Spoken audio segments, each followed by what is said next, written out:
Sir പറഞ്ഞ കേട്ടില്ലേ നീ അതങ്ങനെ പാട്. നമ്മുടെ മുമ്പിൽ ഇരുന്നിട്ടാ പറയാ, ഈ ഞോണ്ടിട്ട് ഇങ്ങനെ പറയാം. ഞാനൊക്കെ ഇങ്ങനെ ഇരുന്നിട്ടുണ്ട്, ഇങ്ങനെ ഇറങ്ങിപ്പോന്ന് പറയാൻ, പക്ഷെ പറയാൻ പറ്റില്ലല്ലോ.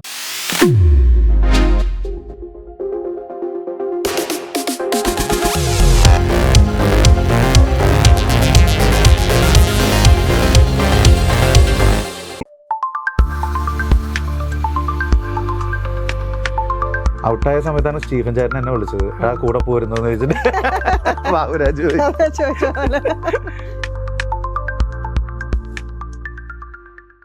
എന്തെല്ലാണെങ്കിൽ റീമിക്സേ ഉള്ളൂ ഇളമൈതോടെ.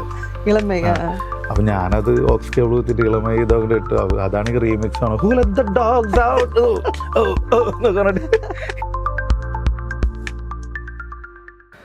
സുന്ദരി കണ്ണാലൊരു സേതി ഗാനങ്ങളൊക്കെ ചെല്ലുമ്പോ 2 കട്ടൻ കെറ്റിലാക്കി കൊണ്ടുവയ്ക്കണം. രാവിലെ എഴുന്നേക്കുമ്പോ മമ്മൂട്ടി ആയിരിക്കും നമുക്ക് സംസാരിക്കാം, നമ്മളായിരിക്കില്ല. ചന്തു അത്രയും ബേസ് ആയിരിക്കും.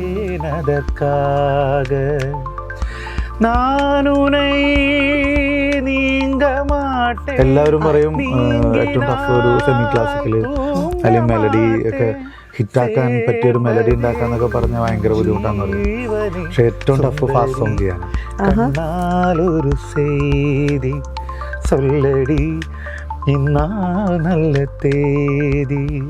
നമസ്കാരം. ഇന്നത്തെ നമ്മുടെ ഗസ്റ്റ് ഒരു മൾട്ടി ടാലന്റഡ് മ്യൂസീഷ്യനാണ്, മ്യൂസിക് ഡയറക്ടറാണ്, പ്ലേബാക്ക് സിംഗറാണ്, വോക്കൽ ട്രെയിനറാണ്.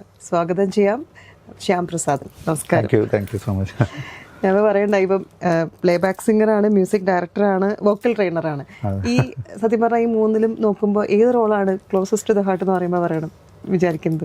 അങ്ങനെ പറഞ്ഞാൽ എനിക്ക് എല്ലാം വെരി ക്ലോസ് ആണ്. എന്ന് വെച്ചാൽ വോക്കൽ ട്രെയിനിങ് എനിക്ക് ഇഷ്ടപ്പെട്ട് ചെയ്യുന്ന ഒരു ജോലിയാണ്, അതുപോലെ തന്നെ പാട്ടും. പക്ഷെ മ്യൂസിക് ഡയറക്ഷൻ കുറച്ചും കൂടി കൂടുതൽ ഇഷ്ടമാണെന്ന് പറയാം. മ്യൂസിക് ഡയറക്ഷൻ നമുക്ക് നമ്മുടെ ഒരു പ്രൊഡക്റ്റ് ഇറങ്ങുമല്ലോ പുറത്തേക്ക്, അപ്പോൾ അതൊരു ഭയങ്കര ഒരു സന്തോഷം. ഫ്രീഡം കുറവാ നമുക്കിപ്പോ. ഇപ്പൊ ഇൻഡിവിജ്വൽ ഒരു സാധനം ചെയ്യുകയാണെങ്കിൽ നമുക്ക് ഒരുപാട് ഫ്രീഡം ഉണ്ടാവും, നമുക്ക് ഇഷ്ടത്തിന് ചെയ്യാം. പക്ഷെ ഇതൊരു 10-25 ടൂണൊക്കെ ചെയ്യുമ്പോഴത്തേക്കും ഫ്രീഡം ഒക്കെ നമ്മളൊരു ഇതിനു വേണ്ടി, സീനിന് വേണ്ടിയിട്ട് നമ്മൾ കുറേ ചെയ്യേണ്ടി വരും, കുറേ ഇരിക്കേണ്ടി വരും. പിന്നെ ആദ്യം ചെയ്തൊക്കെ ആയിരിക്കും വീണ്ടും എടുക്കുക. അങ്ങനെയൊക്കെ ഉണ്ടായിട്ടുണ്ട്. ട്യൂണ് മാറ്റേണ്ടി വന്നിട്ടുണ്ട് ഇഷ്ടം പോലെ. ഇപ്പൊ ഞാൻ ഫസ്റ്റ് മ്യൂസിക് ചെയ്യുന്ന വെടിക്കെട്ട. ആദ്യം കേൾപ്പിച്ച ട്യൂൺ കഴിഞ്ഞിട്ട് ഞാൻ ഒരു 10-15 ട്യൂണെങ്കിലും ചെയ്തിട്ടുണ്ടാവും ഒരു സീനിന് വേണ്ടിയിട്ട്. എന്നിട്ട് ഒന്നും നടക്കാനുള്ള, ഒന്നും ഇതാവാണ്ട് പിന്നെ ഞാൻ നേരിട്ട് ചെന്ന് ബിബിൻ ജോർജ് ഞാൻ ഒരുമിച്ച് പഠിച്ചതാ. അപ്പൊ നല്ല ഫ്രണ്ട്സാ. എടാ ഇതല്ലേ നമുക്ക് വേണ്ടെന്നൊക്കെ പറയും. അതുണ്ട് കേട്ടോ, ഭയങ്കര എന്ന് വെച്ചാൽ ഫ്രീ ആയിട്ടാണ്. അപ്പൊ കൂട്ടുകാരാണല്ലോ, അപ്പൊ എന്തും പറയാലോ. അപ്പൊ എടാ നമുക്ക് വേറൊരു സാധനം വേണ്ട, അപ്പൊ നീ നേരിട്ട് വന്നിട്ട് നേരിട്ട് ചെന്നിട്ട് നീ ഫസ്റ്റ് ചെയ്തൊരു ട്യൂണില്ലേ അതിങ്ങനെ കഴിഞ്ഞ ദിവസം ഇങ്ങനെ ഒന്നുകൂടി കേട്ടാ, നമുക്ക് അതൊന്നുകൂടി കേട്ടാലോ, നീ ഒന്ന് പാടുന്ന പറഞ്ഞിട്ട് ചുമ്മാ പാടിയപ്പോ അതൊക്കെ അങ്ങനെയൊക്കെ സംഭവിക്കാറുണ്ട്. ചിലതൊക്കെ ഒറ്റയടിക്ക് ഒക്കെ പറഞ്ഞിട്ടുണ്ട്. ചെയ്ത പാട്ട് ഞാൻ കേൾപ്പിച്ചപ്പോ ഇത് നമുക്ക് പടത്തിന് ഓക്കെ എന്ന് പറഞ്ഞിട്ട് ചിലത് എത്ര കുറെ എടുത്ത് വന്നാലും നമുക്ക് സെറ്റ് ആവില്ല അല്ലെ, കുറെ ടൈം എടുക്കും, കുറെ ദിവസങ്ങൾ എടുത്തിട്ടുണ്ട്. എന്ന് വെച്ചാൽ നമ്മൾ ഇരിക്കുമ്പോ ഒരു പാറ്റേണിൽ തന്നെ പോകണം, പക്ഷെ അത് അവർക്ക് ഇഷ്ടപ്പെടുന്ന രീതിയിൽ വരണ്ടേ എല്ലാവർക്കും. ഇപ്പം ലിറിക്സ് ആദ്യം കിട്ടുമോ കയ്യില്? എങ്ങനെയാ അതിന്റെ ഒരു? ഇല്ല, ഞാന് ട്യൂൺ ചെയ്തിട്ട് ചെയ്യാറ്. ചില ഡിവോഷണൽസും ചില പാട്ടുകളൊക്കെ ഞാൻ ലിറിക്സ് കിട്ടിയിട്ട് ചെയ്തിട്ടുണ്ട് പണ്ടൊക്കെ. ഫിലിമിൽ ഞാൻ എല്ലാം ട്യൂൺ ചെയ്തിട്ട് ലിറിക്സ് എഴുതുമായിരുന്നു. അതെ, അത് കുറച്ചും കൂടി ഫ്രീ ആയിരിക്കും ഞങ്ങൾക്ക്. മറ്റേത് ആ ചട്ടക്കൂടിൽ നിന്ന് ചെയ്യേണ്ടി വരും, പരിമിതി ഉണ്ടാവുമല്ലോ. ലിറിക്സിനനുസരിച്ചേ ട്യൂൺ പോകാൻ പറ്റുള്ളൂ. ഇതാവുമ്പോൾ നമുക്ക് ഇഷ്ടം പോലെ ചെയ്യാം, അവരെ എഴുതിക്കോളൂല, അവർക്ക് പണി കൊടുക്കാൻ. ഏറ്റവും കൂടുതൽ ഇഷ്ടമുള്ള ഒരു ജോണർ ഏതാ? റൊമാൻറ്റിക് ആണോ? അങ്ങനെയൊന്നുമില്ല കേട്ടോ. എനിക്ക് ഏറ്റവും ടഫ് ചെയ്യാൻ ഫാസ്റ്റാ. എല്ലാവരും പറയും ഏറ്റവും ടഫ് ഒരു സെമി ക്ലാസിക്കല് അല്ലെങ്കിൽ മെലഡി ഒക്കെ ഹിറ്റാക്കാൻ പറ്റിയൊരു മെലഡി ഉണ്ടാക്കാന്നൊക്കെ പറഞ്ഞാൽ ഭയങ്കര ബുദ്ധിമുട്ടാന്ന് പറയും. പക്ഷെ ഏറ്റവും ടഫ് ഫാസ്റ്റ് സോങ് ചെയ്യാനാ. നമുക്കത് ഫാസ്റ്റ് അങ്ങനെ ഒന്നും ആൾക്കാരുടെ മനസ്സിലേക്ക് കയറ്റാൻ പറ്റില്ല. ഇപ്പൊ വേൽമുരുക എന്നുള്ള പാട്ട് ഇപ്പോഴും ആൾക്കാർ പാടുന്നത് ഒറ്റയടിക്ക് നമുക്ക് കേട്ടപ്പോൾ ഇഷ്ടപ്പെടണം. അങ്ങനെ ഒരു ഹിറ്റ് സാധനം ഉണ്ടാക്കണമെങ്കിൽ ഭയങ്കര ബുദ്ധിമുട്ടാണ്. വേൽമുരുക കഴിഞ്ഞിട്ട് അങ്ങനെ ഒരു പാട്ടേ വന്നിട്ടില്ല. വന്നിട്ടുണ്ട്, കുറെ വന്നിട്ടുണ്ടെങ്കിലും ഇപ്പോഴും ഷോസിന് വേൽമുരുക മാറണം എന്നാ പറയാ. വേൽമുരുക പാടാതെ പോകാൻ പറ്റില്ല നമുക്ക് ഒരു സ്റ്റേജിലും.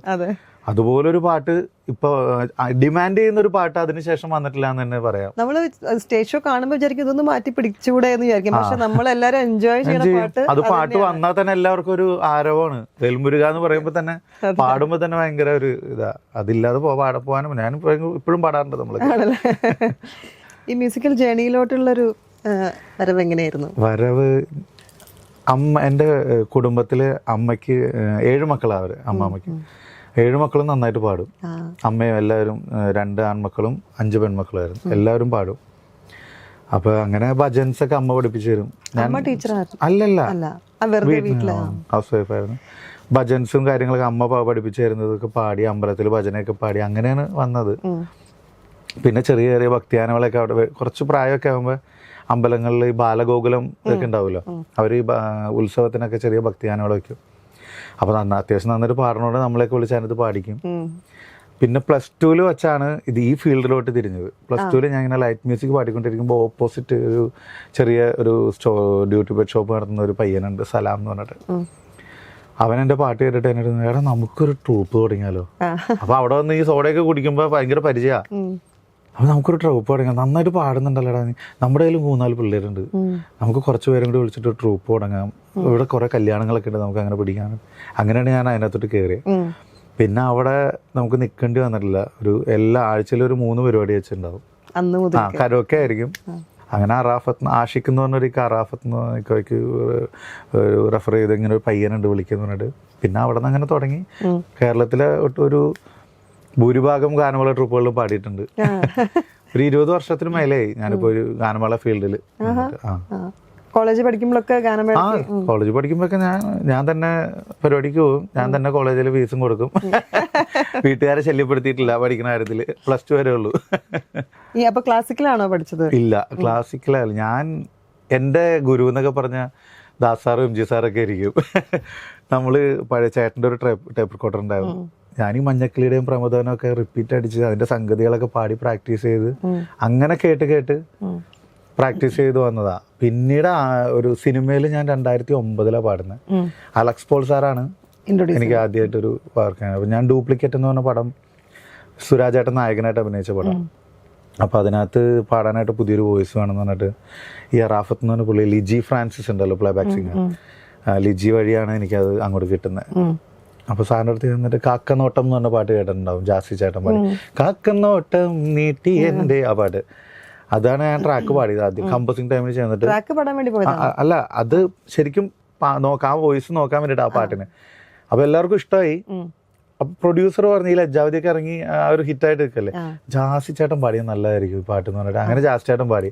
അങ്ങനെ ആ പടത്തിൽ വേറൊരു പാട്ട് ആ പയ്യൻ nന്നായിട്ട് പാടിയിട്ടുണ്ട്, അവനൊരു പാട്ട് കൊടുക്കാന്ന് പറഞ്ഞിട്ട് എല്ലാവരോടും പറഞ്ഞിട്ട് വിധുച്ചേട്ടൻ ഞാനും കൂടി ഒരു ഡ്യുവറ്റ് പാടി ആ പടത്തിൽ. അതാണ് എന്റെ ഫസ്റ്റ് മൂവി, ഫസ്റ്റ് റെക്കോർഡിങ്. അതെ.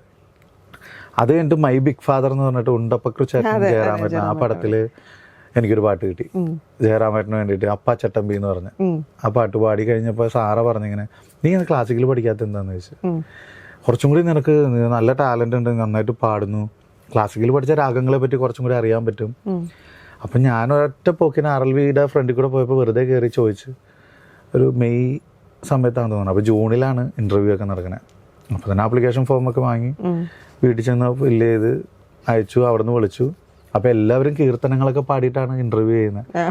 എനിക്കൊന്നും അറിയാൻ പാടില്ല എന്ന് പറഞ്ഞു. ഞാൻ കയറി ചെന്നപ്പോൾ എനിക്ക് അപ്പോൾ എന്താ പാടണേ, ലൈറ്റ് മ്യൂസിക് ആണ്. ഞാനില്ലെങ്കിൽ ഞാൻ പ്രമോദനം പാടിക്കൊള്ളാന്ന് പറഞ്ഞു. അപ്പോൾ ഞാൻ പ്രമോദനം ഹമ്മിങ്ങും ഇതും പാടിക്കഴിഞ്ഞപ്പോൾ അവർക്ക് ഭയങ്കര ഇഷ്ടമായി. എന്നുവെച്ചാൽ അവർക്കും അതൊരു സെമി ക്ലാസിക്കൽ സോങ് ആയിട്ട് അപ്പം തന്നെ അവർ ഓക്കെ എന്ന് പറഞ്ഞിട്ട് 11ാമത്തെ ഇതിൽ ഇത് അവർ ഇൻ്റർവ്യൂവിന് മാർക്ക് ഇടും ഇങ്ങനെ. അപ്പോൾ കുറേ പിള്ളേർ ക്ലാസിക്കൽ കർണാട്ടിക് ഇതൊക്കെ പാടിയാണല്ലോ തന്നെ, രാഗവിസ്താരമൊക്കെ ചെയ്യിക്കും. അപ്പോൾ അവർക്കൊക്കെ ആയിരിക്കും മുൻഗണന വരാം. അപ്പോൾ അങ്ങനെ 11ാമത് എൻ്റെ പേര് വന്നു. അങ്ങനെ എനിക്ക് കിട്ടി അവിടെ RLV പോയെന്ന് വെച്ചാൽ പഠിച്ചിട്ടൊന്നുമില്ല കേട്ടോ. അവിടെ ചെന്നപ്പോഴും ഒരു റിയാലിറ്റി ഷോ തുടങ്ങി, ഇന്ത്യൻ വോയിസ് എന്ന് പറഞ്ഞിട്ട് മഴവിൽ മനോരമയിൽ. അപ്പോൾ അതിനകത്ത് കയറി. പിന്നെ ഒരു 1.5 വർഷം അവിടെ ആയിരുന്നു. അവിടെ ഒരു 15 ദിവസം അവിടെയും 15 ദിവസം RLVയിലും കണ്ടസ്റ്റന്റ് ആയിട്ട് ഫസ്റ്റ് സീസണില് ചാനൽ തുടങ്ങുമ്പോൾ ഫസ്റ്റ് ഷോ നമ്മുടെ ആയിരുന്നു. സ്റ്റീഫൻ ചേട്ടനായിരുന്നു അതിനകത്ത് ഓർക്കസ്ട്ര ചെയ്തിരുന്നത്. ഞാൻ 2 പടത്തിൽ പാടിയിട്ടാണ് അങ്ങോട്ട് പോയത്. പക്ഷെ ഞാനൊരു 14ാമത് ഔട്ടായി പോയി. ഔട്ടായ സമയത്താണ് സ്റ്റീഫൻ ചേട്ടൻ എന്നെ വിളിച്ചത്, ആ കൂടെ പോരുന്നോന്ന് ചോദിച്ചിട്ട് ബാബുരാജ് അവര് എപ്പോ സ്റ്റാർട്ടിങ്ങിൽ നോട്ട് ചെയ്ത് വെച്ചിട്ടുണ്ട്. അതെ അതെ. അപ്പൊ ഞാൻ ഔട്ടായപ്പോ എൻ്റെ അടുത്ത് ചേട്ടാ ഞാൻ ഇങ്ങനെ ഒരു പടം ചെയ്യേണ്ട കേക്കു എന്ന് പറഞ്ഞിട്ട്, അപ്പൊ അതിനകത്ത് കമ്പോസിങ്ങിന് വരാം, പിന്നെ എനിക്കൊരു ബാൻഡ് ഉണ്ട് സോളിഡ് ബാൻഡ്, അപ്പൊ അതിനകത്ത് പാടാൻ ഞാൻ എപ്പോ വന്നെന്ന് ചോദിച്ചാൽ പോലെ ചേട്ടാന്ന് പറഞ്ഞു. പിന്നെ ഞങ്ങൾ ക്ലോസ് ആയിരുന്നു ഭയങ്കര. ആ സമയത്ത് പാടുമ്പോൾ എന്നെ വിഷ്ണു അങ്ങനെ ഞങ്ങളൊരു അപ്പൊ ഭയങ്കര കാര്യമായിരുന്നു സ്റ്റീഫൻ ചേട്ടൻ. അപ്പൊ ഫസ്റ്റ് പറഞ്ഞ് പാടുകയും ചെയ്തു കേക്ക് എന്ന് പറഞ്ഞാൽ ശങ്കർ മാധവൻ സാറ് ഞാനും കൂടി. അയ്യോ അല്ല, അത് ഒരുമിച്ചല്ല പാടിയത്, കമ്പോസിങ് ടൈമിൽ ഞാനുണ്ടായിരുന്നു. അപ്പൊ ഞാൻ ട്രാക്ക് പാടിയതൊക്കെ ഞാനാ. ചുണ്ടത്തെ ചെണ്ടുലഞ്ഞ എന്ന് പറഞ്ഞിട്ട് പാട്ട്. അപ്പൊ അത് സാറ് പാടിക്കഴിഞ്ഞിട്ട് സാറിന്റെ അടുത്ത് സ്റ്റീഫൻ ചേട്ടൻ ചോദിച്ചു. അപ്പൊ സാറ് ജഡ്ജായിരുന്നു ഇന്ത്യൻ വോയിസിൽ ഞങ്ങളുടെ സീസൺ. സാറിന് അറിയാം. അപ്പൊ ഇങ്ങനെ അത് രണ്ടുപേരും ഒരുമിച്ച് പാടുന്നതാണ് ശങ്കർജി. അപ്പൊ നമ്മുടെ ഒരു പയ്യൻ്റെ ട്രാക്ക് പാടിയ ശങ്കർജിക്ക് ഓർമ്മ ഉണ്ടെന്നറിയില്ല, ഇന്ത്യൻ വോയിസിൽ ഉണ്ടായിരുന്നത്. അപ്പൊ ശ്യാം പ്രസാദ് എന്ന് പറഞ്ഞപ്പോഴത്തേക്കും പുള്ളിക്ക് ഓർമ്മ വന്നു. മധുരം ജീവാമൃത ബിന്ദു പാടിയ കുമാരിയൊക്കെ പാടിയായിരുന്നു ഞാൻ മീശയൊക്കെ പഠിച്ചിട്ട് സാറിന്റെ മുമ്പിൽ. അപ്പൊ പെട്ടെന്ന് പറഞ്ഞു അതെന്താ പാടിക്കെന്ന് പറഞ്ഞു. അപ്പൊ ഞാൻ പാടി, ചേട്ടനും ഓക്കെ, ശങ്കർജിക്ക് അയച്ചു കൊടുത്തു ഓക്കെ. അങ്ങനെ ശങ്കർജിയുടെ കൂടെ ഒരു കോമ്പിനേഷനിൽ ഒരു പാട്ട് പാടാൻ പറ്റി. പിന്നെ തീർച്ചയായിട്ടും പുള്ളി ഭയങ്കര റേഞ്ചിലൊക്കെ പാടി വെച്ചേ. അതിന്റെ കൂടെ പാടാന്ന് പറഞ്ഞാൽ തന്നെ അത് സ്റ്റീഫൻ ചേട്ടൻ നമുക്ക് തന്നൊരു വലിയൊരു ഇതായിരുന്നു, ഓപ്പർച്യൂണിറ്റി. ആ പാട്ടിന്റെ ഒരു നല്ലൊരു അത് പഠിപ്പിച്ചുള്ള തൊണ്ടയൊക്കെ പോയിരിക്കും. ഞാൻ വെറുതെ 4 ലിറിക്സ് കുറെ കാലമായി പാടിയിട്ടത്. ചുണ്ടത്തെ ചെണ്ടുലഞ്ഞ് ചിന്തൂരപ്പൂവിരിഞ്ഞ് കണ്ടല്ലോ പുഞ്ചിരിപ്പൂവഴക്, മുറ്റത്തെ മുല്ല പൂത്തൊരഴക്, മാൻമിഴിയാളെ തേൻകുയിലാളെ അവളോ പൂത്തുലഞ്ഞുതാനാ. ചുണ്ടത്തെ ചുണ്ടത്തെ ചുണ്ടത്തെ ചെണ്ടുലഞ്ഞ് ചിന്തൂരപ്പൂവിരിഞ്ഞേ. ഇതാണ് പാട്ട്. ഫാസ്റ്റ് ഒരു കവാലി ടൈപ്പ്. എനിക്ക് തോന്നുന്നു സ്റ്റേജിൽ തന്നെ ഒരുപാട് നല്ല സിംഗേഴ്സിന്റെ കൂടെ സ്റ്റേജ് ഷെയർ ചെയ്യാനുള്ള ഒരു ഹരിഹരൻ സാറ്. തീർച്ചയായും അതൊക്കെ സ്റ്റീഫൻ ചേട്ടന്റെ കൂടെ തന്നെ കേട്ടോ. സ്റ്റീഫൻ ചേട്ടന്റെ കൂടെ ഇപ്പൊ ഹരിഹരൻ സാറിന്റെ ഷോ വരുമ്പോൾ സ്റ്റീഫൻ ചേട്ടൻ ഓർക്കസ്ട്ര ബാൻഡ് ആയിരിക്കും. അപ്പൊ ഹരിഹരൻ സാറിനെ ഗസ്റ്റ് ആയിട്ട് വിളിക്കും. അപ്പൊ നമ്മളും ഉണ്ടല്ലോ ബാൻഡില്. അപ്പൊ സാറിന്റെ കൂടെ പാടിയിട്ടുണ്ട്, ശങ്കർജിയുടെ കൂടെ പാടാൻ. ഇപ്പൊ മഴവിൽ മനോരമ പിന്നെ ഇതേലും മഴവിൽ മാംഗോ അവാർഡ് എന്ന് പറഞ്ഞിട്ട്, അപ്പൊ അതിനകത്ത് സാറ് തോം കരുവിൽ വീഴുന്തോം ആ പാട്ട് പാടും. അതിന്റെ ഇടയിൽ ഒരു ജതി പോർഷൻ ഉണ്ട്, സ്വരവും ജതിയും കൂടി വെച്ചിട്ട് ഒരു താനം പോലെ പാടുന്ന. അപ്പൊ അത് കോറസ് ആയിട്ട് ഞാൻ പാടാന്ന് പറഞ്ഞിട്ട് അങ്ങനെ നിന്നു. അപ്പൊ എന്നെ അറിയാവുന്നതുകൊണ്ടായിരിക്കും സാറ് ഞാനത് പാടി തുടങ്ങിയപ്പോഴത്തേക്ക് എന്നെ സ്റ്റേജിലേക്ക് വിളിച്ചു. പുറകിൽ നിന്ന് ഞാൻ പാടുന്നത് കോറസ് നിൽക്കുന്നത്. എന്നിട്ട് സാറിന്റെ കൂടെ നിർത്തി പഠിച്ചു. അപ്പൊ എനിക്ക് ഏറ്റവും വലിയ അനുഗ്രഹം എന്ന് വെച്ചാൽ ദാസ് സാറുണ്ട് ഫ്രണ്ടില്, ചിത്രാമ്മയുണ്ട്, സുജാത ചേച്ചി ഉണ്ട്, എല്ലാം ഉഷാ മാം ഉണ്ട്, ഉഷാ ഉതുപ്പ്, ശരത് സാറ്, എല്ലാവരും ഫ്രണ്ടില് ശങ്കർജിയുടെ കൂടെ എന്നിട്ട് ആ പോർഷൻ പാടാൻ പറ്റിയെന്നുള്ള ഭയങ്കര എക്സ്പീരിയൻസ് ആയിരുന്നു. എല്ലാവരും ഉണ്ടായിരുന്നു മലയാളത്തിലെ. അതൊരു ഭയങ്കര എക്സ്പീരിയൻസ് ആയിരുന്നു. ജയേന്ദ്ര സാറ് എല്ലാവരും കൂടെ. പിന്നെ പി ജയേന്ദ്ര സാറിന്റെ സ്റ്റേജിലും പാടിയിട്ടുണ്ട്. ഒരു 5-8 സ്റ്റേജ് സാറിന്റെ കൂടെ ഷെയർ ചെയ്യാൻ പറ്റിയിട്ടുണ്ട് സാറിന്റെ ഗാനമേളയ്ക്ക്. അവിടെ ഫാസ്റ്റ് പാടിക്കൂല, സാറിന് ഫാസ്റ്റ് സോങ്സ് ഇഷ്ടമല്ല, മെലഡി മാത്രം പാടിയാൽ മതി എന്ന് പറയും. അങ്ങനെ ഒരു മീശയൊക്കെ പിരിച്ചു വെച്ചിട്ടായിരുന്നു. നമുക്ക് പേടിയാവും സാറിന്റെ അടുത്തിരിക്കും. ഒരു സ്റ്റേജിൽ മാത്രം ഞാൻ അടിപൊളി പാടി. ഒരു 10,000-5,000 ആൾക്കാരുണ്ട്. അപ്പൊ സാറിന്റെ അടുത്ത് ഭയങ്കര റിക്വസ്റ്റ്, സാറ് ലാസ്റ്റ് സോങ് ഒരു അടിപൊളി പാട്ട് പാടിയിട്ട് നിർത്തുക സാറേ എന്ന് വെച്ചിട്ട്. ലാസ്റ്റ് സോങ്ങിന് മുന്നേ ഞങ്ങൾക്ക് എല്ലാവർക്കും കുറെ പിള്ളേരും ഉണ്ട്, എന്നാ പാട് എന്ന് പറഞ്ഞ് അങ്ങനെയാണല്ലോ സാറ് സംസാരിക്കുള്ളൂ, പി ജയേന്ദ്ര സാർ. ഞാനാണെങ്കിൽ എൻ്റെ ഇവരാണെങ്കിൽ സാറിന്റെ ഷോ ആയതുകൊണ്ട് ഫ്ലോപ്പി ഒന്നും എടുത്തില്ല. ഫാസ്റ്റ് സോങ്ങിന്റെ എല്ലാം പഴയ സോങ്സ് ലൈവ് ആയിരുന്നു. അവിടെ കയ്യിലൊന്നുമില്ല. അപ്പൊ ട്രാക്ക് എന്തെങ്കിലും ഉണ്ടോ എന്ന് ചോദിച്ചു. അപ്പൊ എന്തെല്ലാണെങ്കിൽ റീമിക്സേ ഉള്ളൂ, ഇളമൈ ഇതോടെ. അപ്പൊ ഞാനത് ഓക്സ് കേബിൾ കുത്തിട്ട് ഇളമൈ ഇതോടെ ഇട്ടു. അതാണെങ്കിൽ റീമിക്സ് ആണ്. Who let the dogs out എന്നൊക്കെ പറഞ്ഞിട്ട് ഇളമൈ ഇതോ പാടി കഴിഞ്ഞു. സാറ് എന്നെ നോക്കി മീശ. പിന്നെ സാറ് കയറിയിട്ട് മറന്നിട്ടുമെന്തിനോ അത് പാടി നിർത്തി. അത്രയും നേരം തുള്ളി കളിച്ചവരൊക്കെ സാറിന്റെ പാട്ട് കേട്ട് മെൽറ്റായി പോയി. അതാണ് ജയേന്ദ്ര സാറ്. അതൊക്കെ ഭയങ്കര ഒരു എക്സ്പീരിയൻസ്. പിന്നെ എം ജി സാറിന്റെ കൂടെ ഇപ്പൊ കുറെ ഷോസ് ചെയ്തു. ഭക്തിഗാനമേള കുറെ ചെയ്തു. ഇപ്പൊ മധുചേട്ടൻ ഏറ്റവും കൂടുതൽ ചെയ്തിട്ടുള്ളത് സ്റ്റീഫൻ ചേട്ടനും റിമി ചേച്ചിയുടെയും കൂടെ. ഈ ബാൻഡ് നമ്മൾ ചെയ്യാൻ നേരത്ത് ശരിക്കും പറഞ്ഞാൽ ഫോക്കസ് എന്തിനായിരിക്കും? അതിന്റെ ടെക്നിക്കൽ സൈഡാണോ അല്ലെങ്കിൽ ഈ ഓഡിയൻസ് ആയിട്ടുള്ള കണക്ഷൻ ആണോ? മെയിൻ ആയിട്ട് അതാണ്. സ്റ്റീഫൻ ചേട്ടൻ എന്ന് പറഞ്ഞാൽ നമ്മൾ അവിടെ മ്യൂസിക്കാലിറ്റി വേണം, എന്നാലും ഓഡിയൻസിനെ എൻ്റർടൈൻ ചെയ്യിക്കുക എന്നുള്ളതാണ് ചേട്ടൻ ഫസ്റ്റ് പ്രിഫറൻസ് കൊടുക്കുക. ഓഡിയൻസ് എൻജോയ് ചെയ്തില്ല പിന്നെ നമ്മൾ ചെയ്തിട്ടൊരു കാര്യം. നമ്മൾ മ്യൂസിക് അവരെ പേടിപ്പിക്കാനോ സീരിയസ് ആയിട്ട് ചിന്തിപ്പിക്കാനോ അല്ലല്ലോ ഷോ ചെയ്യുന്നത്. അവരെ എൻജോയ് ചെയ്യിപ്പിക്കാന്നല്ല, അവരെ തുള്ളിക്കുക, അവർ ചിരിച്ചിട്ട് സന്തോഷിച്ച് വീട്ടിലേക്ക് പോവുക. അവർ വീട്ടിൽ ചെല്ലുമ്പോൾ നമ്മൾ ഓർക്കണം. സ്റ്റീഫൻ ചേട്ടൻ എപ്പോഴും അതാ പറയാം, എടാ നമ്മളെപ്പോഴും സ്റ്റേജിൽ ഒരു ജോക്കറിനെ പോലെ ആയിരിക്കണം. നമ്മളൊരു സർക്കസ് കാണാൻ പോകുമ്പോൾ ബാക്കിയെല്ലാം കാണുമ്പോൾ നമ്മൾ ഭയങ്കര അത്ഭുതത്തോടെ ടെൻഷൻ അടിച്ചിട്ടായിരിക്കും വീഴോ, മൃഗത്തിന്റെ മുകളിലിരുന്ന് വരുന്നു, ഇത് ചാടിക്കുന്നു, ഇതൊക്കെ കാണും. പക്ഷെ ജോക്കർ വരുമ്പോൾ നമ്മൾ ഫ്രീയാ, പക്ഷെ പുള്ളി കോമഡി കാണിക്കും, നമ്മൾ ചിരിക്കുന്നു. പുള്ളി എപ്പോഴും നമ്മൾ ഓർക്കും, നമ്മൾ സ്റ്റേജിൽ എപ്പോഴും ഒരു ജോക്കറിനെ പോലെ ആയിരിക്കണം എന്ന് പറയും ചേട്ടൻ. അതായിരിക്കണം നമ്മളെന്ത് ചെയ്യുന്ന നമ്മളെ ഇങ്ങനെ കുറെ ഇത് പാടില്ല, പിടിച്ചു വെച്ചിട്ട് ചെയ്യരുത്. നമ്മൾ ഫ്രീ ആയിട്ട് ഡാൻസ് കളിക്കാൻ അറിയില്ല, വേണ്ട, നമുക്ക് പറ്റുന്ന പോലെ ചെയ്താൽ മതി. നമ്മുടെ ജോലി പാട്ടുകാരാണെന്ന് എല്ലാവർക്കും അറിയാം. അതിന്റെ ഇടയ്ക്ക് ഡാൻസ് കളിച്ച് മോശമായി പോയെന്ന് ആരും പറയാൻ പോകില്ല. നമുക്ക് അറിയാവുന്ന രീതിയിൽ എന്തെങ്കിലുമൊക്കെ കോപ്രായങ്ങൾ കാണിക്കുക, പാടുക, ആൾക്കാരെ എന്റർടൈൻ ചെയ്യുക, അത്രയുള്ള കാര്യം. എത്ര സങ്കടപ്പെട്ട് വന്നിരിക്കുന്ന ആൾക്കാരാണെങ്കിലും മൂഡ് വരും, അത് കഴിഞ്ഞൊന്ന് അവർ ഫ്രഷ് ആയിട്ട് പോകണം. അവിടെ ഒരു മൂഡ് ക്രിയേറ്റ് ചെയ്യാന്നുള്ളതാണ്. സീരിയസ്ലി. എവിടെയൊക്കെ പോയിട്ടുണ്ട്? ഏതൊക്കെ സ്റ്റേജ് ഷോസ് ആയിട്ട് എബ്രോഡൊക്കെ? കുറെ പോയിട്ടുണ്ട്. ഇപ്പൊ US 4 പ്രാവശ്യം പോയിട്ടുണ്ട്. ഇപ്പൊ 5ാമത് പോകാൻ പോകുന്നു. ഈ ഏപ്രിലിൽ പോകും. സ്റ്റീഫൻ ചേട്ടൻ്റെ കൂടെ തന്നെ എല്ലാം പോയിട്ടില്ലേ. US ഇപ്പൊ പോകുന്ന സ്റ്റീഫൻ ചേട്ടനും മോഹൻലാൽ സാറും അത് കോമ്പിനേഷനിലാണ്. മനോജ് KJ സാർ എല്ലാവരും ഉണ്ട്. ഭാമ, ജോത്സന, പിന്നെ സോളിഡ് ബാൻഡ്, ഞാൻ, മുരളീകൃഷ്ണൻ, അങ്ങനെ കുറെ പേരുണ്ട്. വലിയൊരു ട്രിപ്പാണ്. അതെ അതെ. പിന്നെ ഓസ്ട്രേലിയ, ന്യൂസിലാൻഡ്, കെനിയ, ഇവിടേക്ക് എല്ലാം പോയ നല്ല ക്രൗഡ്. നല്ല ക്രൗഡാണ്, പക്ഷെ നമുക്ക് കുറച്ചുകൂടെ കണക്റ്റഡ് ആയിട്ടുള്ള ക്രൗഡ് തോന്നുന്നു. പറയാൻ പറ്റില്ല. സ്റ്റീഫൻ ചേട്ടൻ്റെ ഷോ എന്ന് പറഞ്ഞാൽ എല്ലാവർക്കും ഒരുപോലെ ആയിരിക്കും. നമുക്ക് സെയിം ക്രൗഡ്. കുറച്ചങ്ങോട്ട് ഒരു ഫസ്റ്റ് കഴിഞ്ഞാൽ പിന്നെ ആൾക്കാരൊക്കെ ഫ്രണ്ടിലായിരിക്കും. എത്ര പ്രായം 55-60 വയസ്സ് വരെയുള്ള ഒരു കോളേജ് പിള്ളേരുടെ പോലെ ഫ്രണ്ടിൽ നിന്ന് ഡാൻസ് കളിക്കും. അവരെല്ലാം മറക്കും. അവർ ഫ്രീ ആയിട്ട് വന്ന് ഡാൻസ്. നമ്മളൊക്കെ ഞെട്ടിപ്പോയി. ലാസ്റ്റ് വയസ്സായിട്ടുള്ള അമ്മൂമ്മമാരൊക്കെ വന്ന് സ്റ്റേജിന്റെ ഫ്രണ്ടിൽ തന്നെ വന്ന് ഡാൻസ് കളിക്കുക.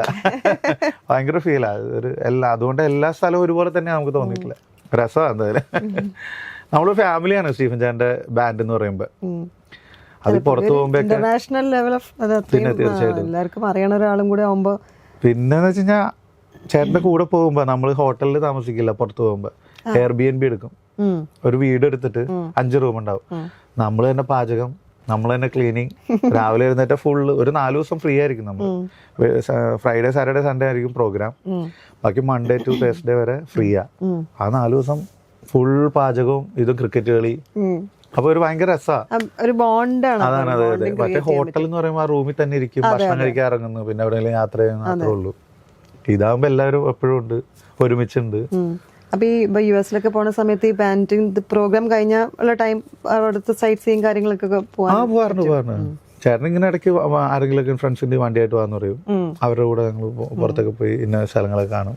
അല്ല, അതൊരു ഭാഗ്യം. നമുക്ക് ഒരുപാട് സ്ഥലങ്ങൾ പിന്നെ ഫ്രീ ആയിട്ട്, അതും ഫ്രീ ആയിട്ട് പറഞ്ഞാൽ അതൊരു ദൈവം നമുക്ക് തന്നിട്ടുള്ള ഒരു കലാകാരന്മാർക്കാണ് ഏറ്റവും കൂടുതൽ അനുഗ്രഹം. ഇപ്പൊ പോയാൽ വെച്ചിട്ട് ഏറ്റവും ഇഷ്ടമുള്ള സ്ഥലമായിട്ട് തോന്നിയത് അങ്ങനെ ചോദിച്ചാൽ ഞാനിപ്പോ ഇനി വീണ്ടും ചെല്ലുമ്പോ ഇതല്ലേ നല്ല സ്ഥലം എന്ന് നിങ്ങൾ പറഞ്ഞിട്ട് നീ പിന്നെ വേറെ സ്ഥലമല്ലേ പറഞ്ഞ. അല്ല, ന്യൂസിലാൻഡൊക്കെ അടിപൊളി സ്ഥലം കേട്ടോ, സ്വിറ്റ്സർലാൻഡ് ആയാലും. പക്ഷെ എനിക്ക് പേഴ്സണലി പറഞ്ഞ സീഷൽസ് എന്ന് പറഞ്ഞിട്ടൊരു സ്ഥലത്ത് പോയി. അതിവിടെ ഒരു യൂറോപ്യൻ കൺട്രിയാന്ന് തോന്നുന്നു. നമ്മൾ ശ്രീലങ്ക വഴിയാ പോവാ. അപ്പൊ ഒരു 42 കിലോമീറ്റർ ചുറ്റളവേ ഉള്ളൂ ഈ സ്ഥലം. ഒരു ദ്വീപ. പക്ഷെ ഒരു ആഫ്രിക്കൻ സ്റ്റൈല് ആൾക്കാരാണ് അവിടെ ഫുള്ള്. സീഷൽസ് എന്നാ പറയാം, മൗറീഷ്യസ് ഒക്കെ പോലെ സീഷൽസ് എന്ന് പറഞ്ഞിട്ടൊരു. പക്ഷെ ഭയങ്കര ഭംഗിയാണ് അവിടെ കാണാൻ. അവിടെ കടലൊക്കെ നല്ല തെളിഞ്ഞ, പിന്നെ നമുക്ക് മുകളിൽ കിടക്കാം, കടലിന്റെ താന്നുപോവില്ല. നമ്മൾ കണ്ടിട്ടില്ലേ ഈ പൂളിൽ സായിമാർ, അതുപോലെ ഇപ്പൊ ഞാനൊക്കെ ഇങ്ങനെ വെറുതെ കിടന്നു പോയി. പക്ഷെ ഫ്രീ ആയിട്ട് ഇങ്ങനെ കിടക്കും, സാന്ദ്രത കൂടുതലാന്ന് തോന്നുന്നു, എനിക്കറിയില്ല. പിന്നെ നമ്മൾ ഇങ്ങനെ മറ്റേ ഇതൊക്കെ വെച്ച് നോക്കുമ്പോൾ കറക്റ്റ് താഴെയുള്ളതൊക്കെ ക്ലിയർ ആയിട്ട് കാണാം. അത്രയും ക്ലിയർ വാട്ടർ ആണ്. അതെ, ഭയങ്കര രസമാണ് ആ സ്ഥലം. ഒരു വീടുകളും ഇങ്ങനെ അടുത്തടുത്ത് മീൻസ് കടലിന്റെ അടുത്ത് തന്നെ ആയിട്ടുള്ളൊരു. അവിടെ ഇപ്പൊ എങ്ങനെയാന്ന് വെച്ച് കഴിഞ്ഞാൽ കൂടുതലും ടൂറിസ്റ്റ് ഇതാണ് സംഭവം. വീടുകളൊക്കെ അവിടുത്തെ ആൾക്കാർ കുറവാ, പുറത്തുനിന്ന് വന്നവരാണ് കുറച്ചും കൂടി കൂടുതലുള്ള. അപ്പൊ അതുകൊണ്ട് അങ്ങനെ നമ്മള് നിന്നൊരു ഏരിയ എന്ന് പറഞ്ഞ ഒരു ഹോട്ടൽ റിസോർട്ട്, ആ ഒരു ഏരിയ നമ്മൾ അവിടെ വിട്ട് അങ്ങോട്ട് പുറത്തോട്ട് പോകാൻ പറ്റിയില്ല. പ്രോഗ്രാമിന് പോകുമ്പോൾ കാണുന്നല്ലാതെ അധികം പുറത്തോട്ട് പോകാനുള്ള സ്ഥലം. പിന്നെ ഒരു ഗുണം എന്ന് വെച്ചാൽ ഇങ്ങനെ ഒരു മല പോലെ മുകളിലേക്കാ, ഭയങ്കര ഹൈറ്റിലാ. വേറെ റിസോർട്ടിൽ പോയപ്പോൾ താഴെ 1.5 മണിക്കൂർ എടുത്തു ആ സ്ഥലത്തെത്താൻ. ആകെ 42 കിലോമീറ്റർ ചുറ്റളവേ ഉള്ളൂ ഇത്. പക്ഷെ താഴെ നിന്ന് ആ മുകളിൽ റിസോർട്ടിലേക്ക് എത്താൻ 1.5 മണിക്കൂർ എടുത്തു. ഹൈ റേഞ്ച് പോലെ റോഡ് പണിതിട്ടേക്കാം അവര്. അതിങ്ങനെ കയറി ചെറിയ വഴിയാ. അപ്പൊ അങ്ങനെ ആ ഒരു സ്ഥലം ഭയങ്കരമായിട്ട് ഇപ്പോഴും മനസ്സിലുണ്ട്. എനിക്ക് തോന്നുന്നത് അവിടെയൊക്കെ മലയാളീസും ഇഷ്ടം കുറെ ഉണ്ട്. ഇല്ല, അവിടെ തമിഴായിരുന്നു, തമിഴന്മാരുടെ മലയാളീസ് കുറവായിരുന്നു. അപ്പൊ ഈ ഷോസ് അപ്പൊ നിങ്ങൾ സെലക്ട് ചെയ്യുന്ന സോങ്സ് ഒക്കെ തമിഴ് ഹിന്ദി ആയിരുന്നു ഫുൾ അവിടെ. തമിഴാണ് മെയിൻലി മോസ്റ്റ്ലി വന്നത്. അന്ന് രാജാ സാറ് ഗസ്റ്റ് ആയിരുന്നു അവിടെ, സാറ്. അപ്പൊ അങ്ങനെ അപ്പൊ തമിഴും ഹിന്ദിയൊക്കെ ആയിരുന്നു കൂടുതലും. രാജാ സാറിന് വന്നായിരിക്കും. സാർ ആദ്യം വന്നിരുന്നു, കുറച്ചിറങ്ങി പോയി 10 മിനിറ്റ്. സാറ് പാട്ട് കേൾക്കാൻ പോയി. പ്രത്യേകിച്ച് ബാൻഡ് എന്ന് പറയുമ്പോൾ സാറിന് ഇഷ്ടമല്ല. സാറിന് ഒറിജിനലി കേൾക്കണമല്ലോ.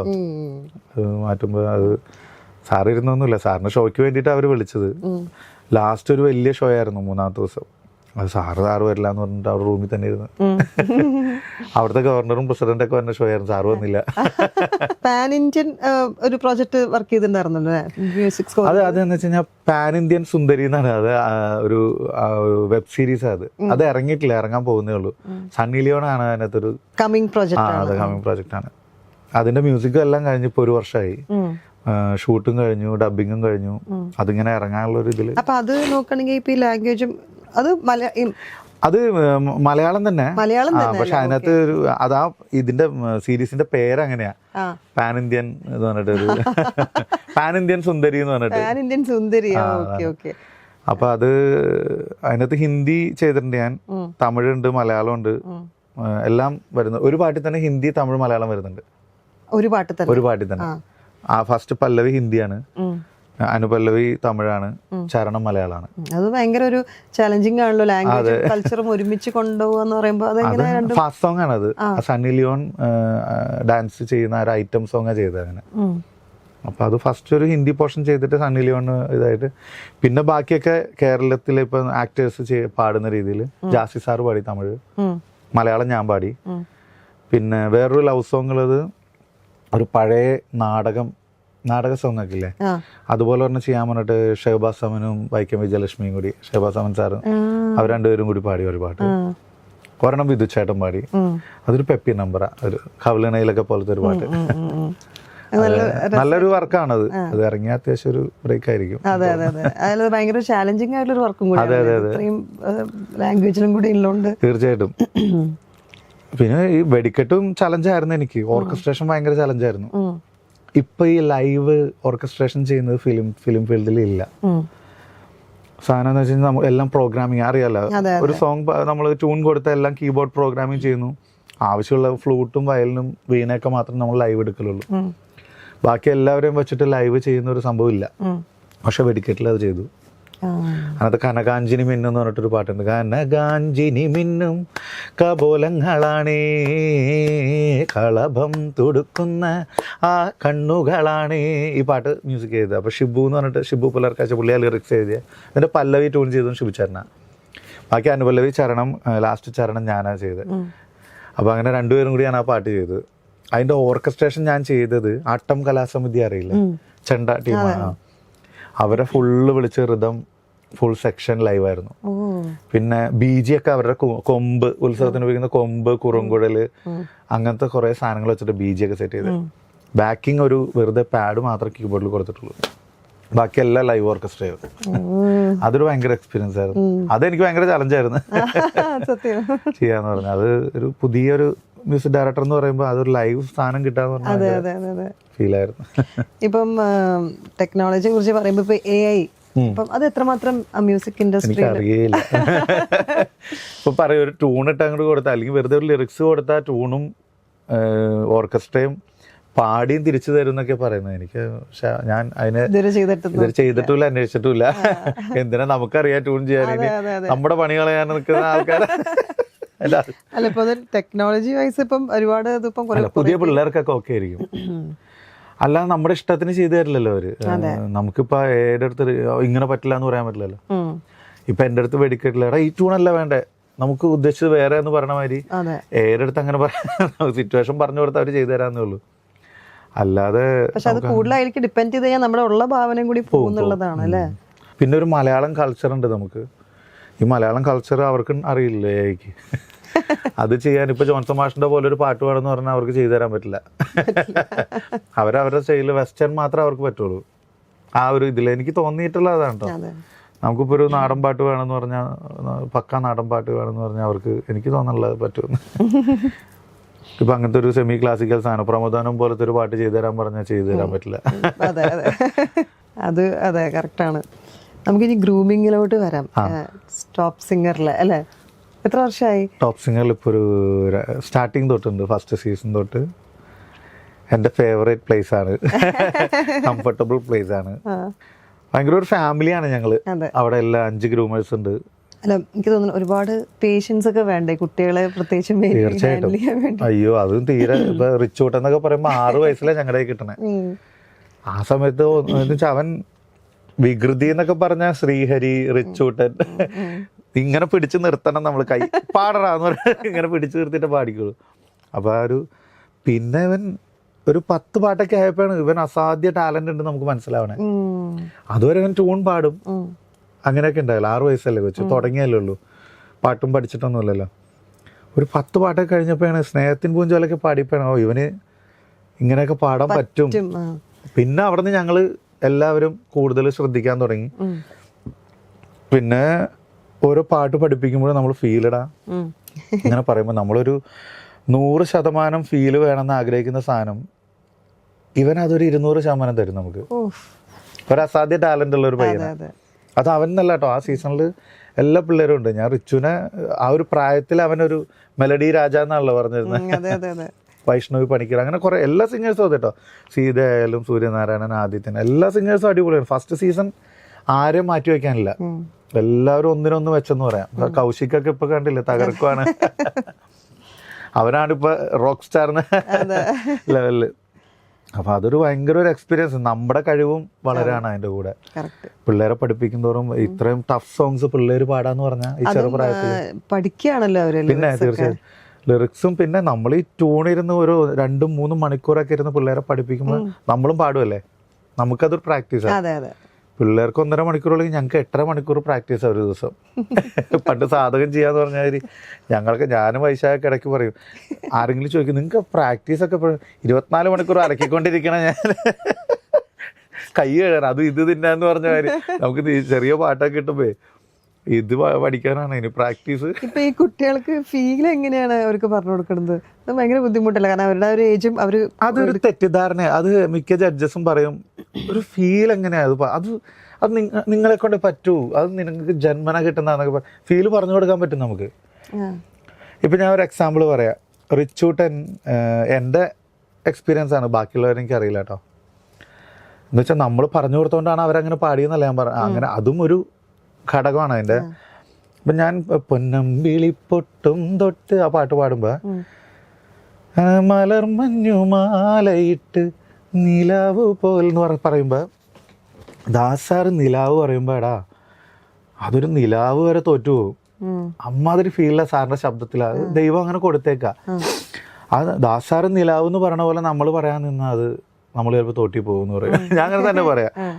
അപ്പൊ നിലാവ് പോൽ സാർ അങ്ങനെ പാടിയേക്കുന്നത് ഫ്രീ ആയിട്ട്. നമ്മൾ ആ നിലാവിന് കുറച്ചും കൂടി ഫീൽ കൊടുക്കണോടാ. ഒരു എന്താ പറയാ, രാത്രി ഒരു ഭംഗിയുള്ള നിലാവ് കാണുമ്പോൾ ഒരു നിലാവ് പോൽ മുന്നിൽ വന്നവൾ, അങ്ങനെയല്ലേ, വന്നു നിന്നപ്പോൾ. അപ്പൊ ആ നിലാവിനൊരു ഭംഗി കൊടുത്താൽ ഭയങ്കര രസമായിരിക്കും വെച്ചുകൂട്ടാന്ന്. അപ്പൊ ഇവ നിലാവ് പറയും, പിന്നെ ഞാൻ പാടിക്കൊടുക്കും, വരുന്നില്ല. ഞാനിങ്ങനെ പറഞ്ഞു ഒരു 10-15 പ്രാവശ്യം അപ്പൊ അവൻ്റെ അച്ഛനും ഇരിക്കുന്നുണ്ട്. അപ്പൊ ഇവന് ഇത് കിട്ടാത്തതിന്റെ ഒരു ഇതുണ്ട്. ഒരു 15ാമത്തെ പ്രാവശ്യം ഒരു നിലാവ് തന്നത് ഞാൻ ആ സോഫയിൽ ഇങ്ങനെ അങ്ങ് വീണുപോയി. എന്നുവെച്ചാൽ അത് പറഞ്ഞ് അവനെ കൊണ്ട് അത് വരുത്തിച്ചു. വരുത്തിച്ച നിലാവ് ഒരു ദാസാറ് പോലും പാടാത്ത രീതിയിലുള്ള നിലാവായിരുന്നു. അത് ജഡ്ജസ് ചോദിക്കുകയും ചെയ്തു. അനുരാധ മാമ ചോദിച്ചു എന്താണ് ആ നിലാവിന് ഇത്ര ഫീൽ എന്ന് ചോദിച്ചു. അവനാ അറിയില്ല, അതാര് പറഞ്ഞു തന്നാ, അത് ശ്യാം സാറ് ഗ്രൂമിങ്ങിന് ചെയ്തപ്പോ പറഞ്ഞു തന്നാന്ന് അവൻ അതിനകത്ത് ഇങ്ങനെ പറയണ്ട്. പക്ഷെ നമ്മൾ എത്ര പറഞ്ഞു കൊടുത്താലും ഇവര് പാടണം. പാടണം. അവര് പാടിയില്ലെങ്കിൽ നമ്മൾ പറഞ്ഞു കൊടുത്തിട്ട് ഒരു കാര്യം. റൊമാൻറ്റിക് പാട്ടുകളൊക്കെ പാടുമ്പോ അതിന്റെ ലിറിക്സ് നോക്കിയിട്ടുള്ള ഫീൽ ഇത്രയും ചെറുതൊക്കെ പറഞ്ഞു കൊടുക്കുക എന്ന് പറയുമ്പോ അതൊരു ചില പാട്ടൊക്കെ പെട്ടുപോകും. അർത്ഥം പഴയ പാട്ടിന്റെ ചില പാട്ടൊക്കെ റൊമാൻറ്റിക് സോങ്സിന്റെ ഒക്കെ അർത്ഥം ചോദിച്ചാൽ പറഞ്ഞു കൊടുക്കാൻ പറ്റില്ല നമുക്ക്. ചില പാട്ടൊക്കെ ഞാൻ പറഞ്ഞു, നീ അർത്ഥം ഒന്നും മനസ്സിലാക്കണ്ട, നീ പാടിയ ഞാൻ പറഞ്ഞിട്ടുണ്ട്. എന്നിട്ട് റെക്കോർഡിങ് കേട്ടിട്ട് പാരന്റ്സ് സാറ് പെട്ടുപോയല്ലേ വെച്ചിട്ടുണ്ട് പാരന്റ്സ്.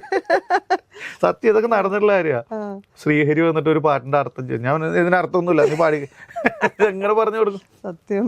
അല്ല, അവർക്ക് വേറെ ഓപ്ഷൻസും ഇല്ല അത് അറിയാൻ വേണ്ടി. ഇപ്പം ഒരു വേറെ സിംഗേഴ്സ് ഒക്കെ പറഞ്ഞു കേട്ടിട്ടുണ്ട്, സിനിമകൾ കുറെ ഇരുന്ന് കാണും ആ ഫീല് കിട്ടാൻ വേണ്ടിട്ട് എന്നുള്ളത്. അത് നമ്മളും പറയാറുണ്ട്.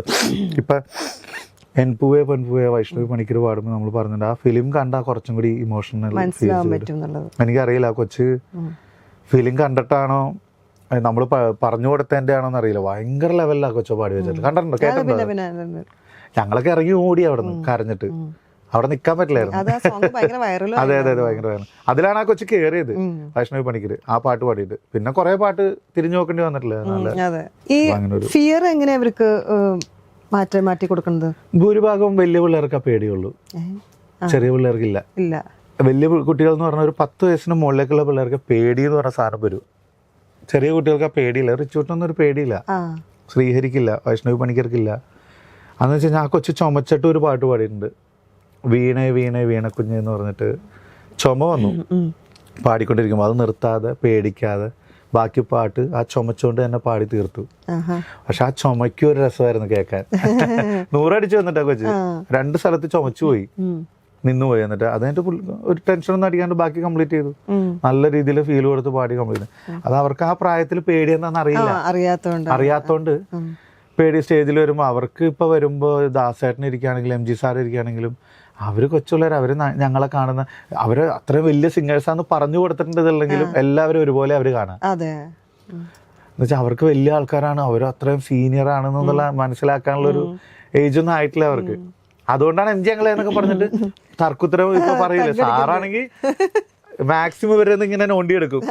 സാറിന് അതൊരു ഭയങ്കര ഒരു കഴിവാണ്. സാറ് നിന്നിട്ട് എടാ നീ അത് മറ്റേ ഇതില്ല ഇത് ഇതില്ല എന്നൊക്കെ പറഞ്ഞിട്ട് ഭയങ്കരമായിട്ട് ഇത് എടുക്കും. അപ്പൊ സാറിന്റെ അടുത്ത് ഫ്രണ്ട്സ് പോലെയാണ് പിള്ളേര്.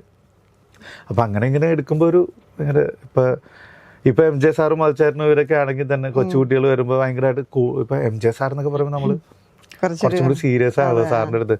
പക്ഷെ ചില കുട്ടികളൊക്കെ വന്നിട്ട് സാറിന്റെ അടുത്ത് കളിക്കുമ്പോ സാറും ഇരുന്നിട്ട് ഇങ്ങനെ കളിക്കും പിള്ളേരുടെ കുട്ടിയായി മാറും. അല്ല അതാണ് അതിന്റെ ഒരു രസം. ടോപ് സിംഗറിന്റെ ഏറ്റവും വലിയ വിജയം അതാ. ബാക്കിയുള്ള റിയാലിറ്റി ഷോസ് കാണുന്നേക്കാളും കുട്ടികളെ പോലെ കുട്ടികൾ വരുന്ന ആ പ്രായത്തിൽ ഇരുന്നിട്ടാണ് അവർ ജഡ്ജ് ചെയ്യുന്നത്. അതൊരു ടോപ് സിംഗറിന്റെ വലിയൊരു. ബാക്കിയുള്ള റിയാലിറ്റി ഷോയിലൊക്കെ പാട്ട് ജഡ്ജ് ചെയ്യുന്നു, അതങ്ങനെ ചെയ്യുന്ന അത് തെറ്റാന്നല്ല കേട്ടോ, അത് ചെയ്യണം. പക്ഷേ ടോപ്പ് സിംഗർ കൊണ്ടുപോയിട്ടുള്ള ഒരു പാറ്റേൺ വേറെ ആയിരുന്നു. പിന്നെ എല്ലാവരും ഫൈനൽ വരെ കൊണ്ടുപോവുക. ഇപ്പോഴാണ് ഒരു എലിമിനേഷൻ പ്രോസസ്സ് തുടങ്ങിയത് ഈ ഒരു 2 സീസണായിട്ട്. മുന്നത്തെ സീസൺ പറഞ്ഞാൽ എല്ലാവരും ഫൈനൽ വരെ എത്തിച്ച്, എന്നാലും ഒരു 17 പേരെയൊക്കെ നമ്മൾ മാക്സിമം ഫൈനൽ വരെ എത്തിച്ചിട്ടുണ്ട്. എലിമിനേഷൻ ഉണ്ടെങ്കിലും അത്യാവശ്യം എലിമിനേഷനൊക്കെ നമുക്ക് വേണം, ഇല്ലെങ്കിൽ മുന്നോട്ട് കൊണ്ടുപോകാൻ പറ്റില്ല. അത് ഫസ്റ്റ് ഇതിലൊക്കെ പിന്നെ പിള്ളേര് നല്ല ഹൈലി ടാലന്റ്, പിന്നെ പിള്ളേര് കുറഞ്ഞു വരല്ലേ. അപ്പൊ പ്രഷർ കുട്ടികൾക്ക് എങ്ങനെയാ പറഞ്ഞു കൊടുക്കുന്നത്? കാരണം എലിമിനേറ്റഡ് ഒക്കെ ആവുമ്പോ അല്ലെങ്കിൽ മാർക്ക് കുറയുമ്പോ മാക്സിമം മാർക്കിന് പെട്ടെന്ന് ഡിപ്രസ്ഡ് ആയിട്ട് മാറുമല്ലോ. അതൊക്കെ ഉള്ളതാണ്. കുറെ പിള്ളേർക്ക് ഇതൊന്നും അറിയില്ലാന്നേ. പാരന്റ്സ് ആണ് ഇതിന് മെയിൻ. പാരന്റ്സ് ആണ് കൂടുതൽ ടെൻഷൻ അടിച്ച് പിള്ളേരെ ഇങ്ങനെ ആക്കുന്നത്. ഞങ്ങളത് ഫസ്റ്റ് തുടങ്ങുമ്പോൾ തന്നെ പാരന്റ്സിൻ്റെ അടുത്ത് പറയുന്നൊരു കാര്യം, അവരെ ഫ്രീ ആക്കി വിട്, അവർക്ക് പ്രഷർ കൊടുക്കല്ലേ. ഇവര് പ്രഷർ കൊടുത്തിട്ട് പിള്ളേർക്ക് മാർക്ക് കുറയുന്നത്. പഠിക്ക് ടെൻഷൻ, അവിടെ മറ്റത് അത് പറയും ഇത് പറയും. സാർ പറഞ്ഞ കേട്ടില്ലേ, നീ അതങ്ങനെ പാട്. നമ്മുടെ മുമ്പിൽ ഇരുന്നിട്ടാ പറയാ, ഈ ഞോണ്ടിട്ട് ഇങ്ങനെ പറയാം. ഞാനൊക്കെ ഇങ്ങനെ ഇരുന്നിട്ടുണ്ട്, ഇറങ്ങിപ്പോന്ന് പറയാൻ. പക്ഷെ പറയാൻ പറ്റില്ലല്ലോ. പിള്ളേർക്ക് പേടി, കരഞ്ഞിട്ടുണ്ട്, മാർക്ക് കുറഞ്ഞിട്ട് പുറത്തിറങ്ങാൻ പേടിയായിട്ട്. അതാണ് സ്വന്തം അച്ഛനമ്മയും ഒരു പാട്ടിന് ക്ലാസ്സിൽ നമുക്ക് 100-ൽ 80 പോയി, 90 മേടിക്കുന്നവര് വീട്ടിൽ കയറാൻ പേടിയായിരിക്കും നമുക്ക്. അന്ന് 80 അടുത്ത പരീക്ഷയ്ക്ക് നമുക്ക് മേടിക്കാമെന്ന് ഒരു വാക്ക് പറഞ്ഞാൽ അവനുണ്ടാവുന്ന സന്തോഷം ഭയങ്കര. അപ്പൊ അവനൊരു വാശി ഉണ്ടാവും. ഓ എന്റെ അച്ഛനമ്മ അത്രയും വഴക്ക് പറഞ്ഞില്ല, ഞാനപ്പോ മേടിക്കേണ്ട ഒരു റെസ്പോൺസിബിലിറ്റി ഉണ്ട്. അതല്ലേ ചെയ്യാം. പക്ഷെ അത് ചെയ്യാതെ തെറ്റിദ്ധാരിക്കും ഒരു അവർക്ക് അറിയാൻ പാടില്ലാണ്ടാണ്. അല്ല അങ്ങനെ എന്തൊക്കെ കേസസ് അങ്ങനെ വന്നിട്ടുണ്ട്. സൂസൈഡ് വരെ പിള്ളേര് അതുകൊണ്ടാണ് കുറെ നിയമങ്ങളും വന്നത് ഇപ്പൊ. പക്ഷെ ഒരു തരത്തില് ഞങ്ങൾക്ക് സുഖം പാരന്റ്സ് ഇരിക്കുന്നതാ. കാരണം നമ്മളെന്താ പഠിപ്പിക്കുന്നതെന്ന് ഇവര് കേൾക്കുന്നുണ്ടല്ലോ. പിന്നീട് നമ്മൾ പഠിപ്പിച്ചില്ല എന്ന് പറയില്ല, മാർക്ക് കുറഞ്ഞത് പഠിപ്പിക്കാത്തോണ്ടാന്ന് പറയില്ല, അതെ അതെ, കൊച്ചു പാടാത്തോണ്ടാന്ന് പറഞ്ഞോളൂ. അവർ പ്രാക്ടീസ് ചെയ്യുന്നില്ല, അല്ലെങ്കിൽ പ്രഷർ കൊടുത്തിട്ടാണ് ഇവർ പാടാൻ ടെൻഷൻ അടിക്കുന്നത്. ഈ സ്റ്റേജിൽ കയറുമ്പോൾ പിള്ളേരുടെ മുഖം കണ്ടു കഴിഞ്ഞാൽ ഈ പാരൻസ് കൊടുക്കുന്ന പ്രഷറാണ്.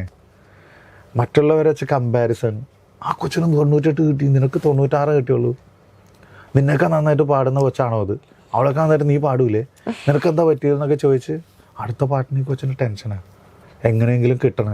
അത് മാത്രം മനസ്സിലുണ്ടാവുള്ളൂ, പാട്ടുണ്ടാവില്ല. ഇഷ്ടമുള്ള ഫുഡ് പോലും കൊടുക്കാനല്ലേ, ഒന്നും കൊടുക്കാണ്ട് ഐസ്ക്രീം കഴിക്കാൻ പറ്റില്ല, പിന്നെ പിള്ളേരല്ലേ, ജലദോഷം അതും ഇതൊക്കെ വരുന്നോണ്ട് പിന്നെ വേണ്ട. അതെ അതെ, അതൊക്കെ ഓക്കെ. പിള്ളേരുടെ ഈ സൗണ്ട് നോക്കിയിട്ടാണോ പാട്ട് സെലക്ട് ചെയ്ത് കൊടുക്കുക? സൗണ്ട് മാത്രമല്ല, അവരുടെ സ്ട്രക്ചറും കാര്യങ്ങളൊക്കെ ഇവർക്ക് എന്ത് സംഗതി ആയിരിക്കും പറ്റുക. നമുക്കൊരു 3-4 പാട്ട് കഴിയുമ്പോഴത്തേക്കും ഓരോ കുട്ടികളെ പറ്റിയുള്ള വോയിസും അവരുടെ ടാലന്റ് എന്തോരം ഉണ്ട്, അവർക്ക് ഏത് രീതിയിലുള്ള പാട്ടുകളാണ് കുറച്ചും കൂടി പറ്റാന്നുള്ളത് നമുക്ക് മനസ്സിലാവും. അതൊരു എക്സ്പീരിയൻസ് അങ്ങനെ പഠിപ്പിച്ച് വരുമ്പോൾ എല്ലാവർക്കും മനസ്സിലാവുന്നത്. അപ്പോൾ അത് അങ്ങനെ വെച്ചിട്ടാണ് നമ്മൾ പാട്ടുകൾ സെലക്ട്. ഇപ്പോൾ കൂടുതലും പിള്ളേർ പാട്ട് അയച്ചു തരുമ്പോൾ പ്രൊഡ്യൂസേഴ്സും നോക്കും, അങ്ങനെ ഒന്ന് സെലക്ട് ചെയ്ത് നമ്മുടെ അടുത്ത് ചോദിക്കും, ഇന്ന പാട്ട് പറ്റുമോ എന്ന് ചോദിക്കും. ഇന്ന പാട്ട് ഈ കുട്ടിക്ക് പറ്റില്ല എന്നുണ്ടെങ്കിൽ നമ്മൾ അത് പാടാൻ പറ്റില്ല, വേറെ പാട്ട് നോക്കാമെന്ന് പറയും ഞങ്ങൾ. അപ്പോൾ വേറെ പാട്ട് സെലക്ട് ചെയ്ത് അയച്ചു തരും. അപ്പോൾ അത് ഓക്കെ ആണെങ്കിൽ ഈ കുട്ടിക്ക് പാടാൻ പറ്റുമെന്ന് നോക്കും, പാട്ടൊന്ന് കേട്ട് നോക്കും, ഇത് ഓക്കെ പറയും. പിന്നെ അവർ വന്ന് പാടിച്ചു നോക്കും, എന്നിട്ടും പറ്റിയില്ല വീണ്ടും മാറ്റിയിട്ടുണ്ട് കേട്ടോ. ചില പാട്ടൊക്കെ നമ്മൾ വിചാരിക്കും, പക്ഷേ ചില സിറ്റുവേഷനിൽ ചില ഭാഗങ്ങളൊന്നും ചിലപ്പോൾ വന്നില്ല എന്ന് വരും. ചിലപ്പോൾ പിച്ചിന്റെ ഇഷ്യൂ കൊണ്ടാണ്, പാട്ട് പാടാൻ പറ്റുമായിരിക്കും, ചിലപ്പോൾ പിച്ചിന്റെ ഇഷ്യൂ കൊണ്ട് അത് വന്ന് പാടിച്ചാലേ നമുക്ക് അറിയാൻ പറ്റുള്ളൂ.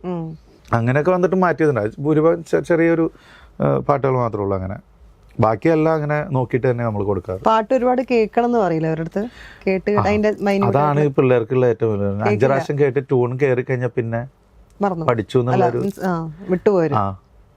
ട്യൂൺ കേട്ട് പിന്നെ ലിറിക്സ് എടുത്തിട്ട് പിന്നെ പാട്ടിന്റെ കൂടെ പാടാൻ തുടങ്ങും.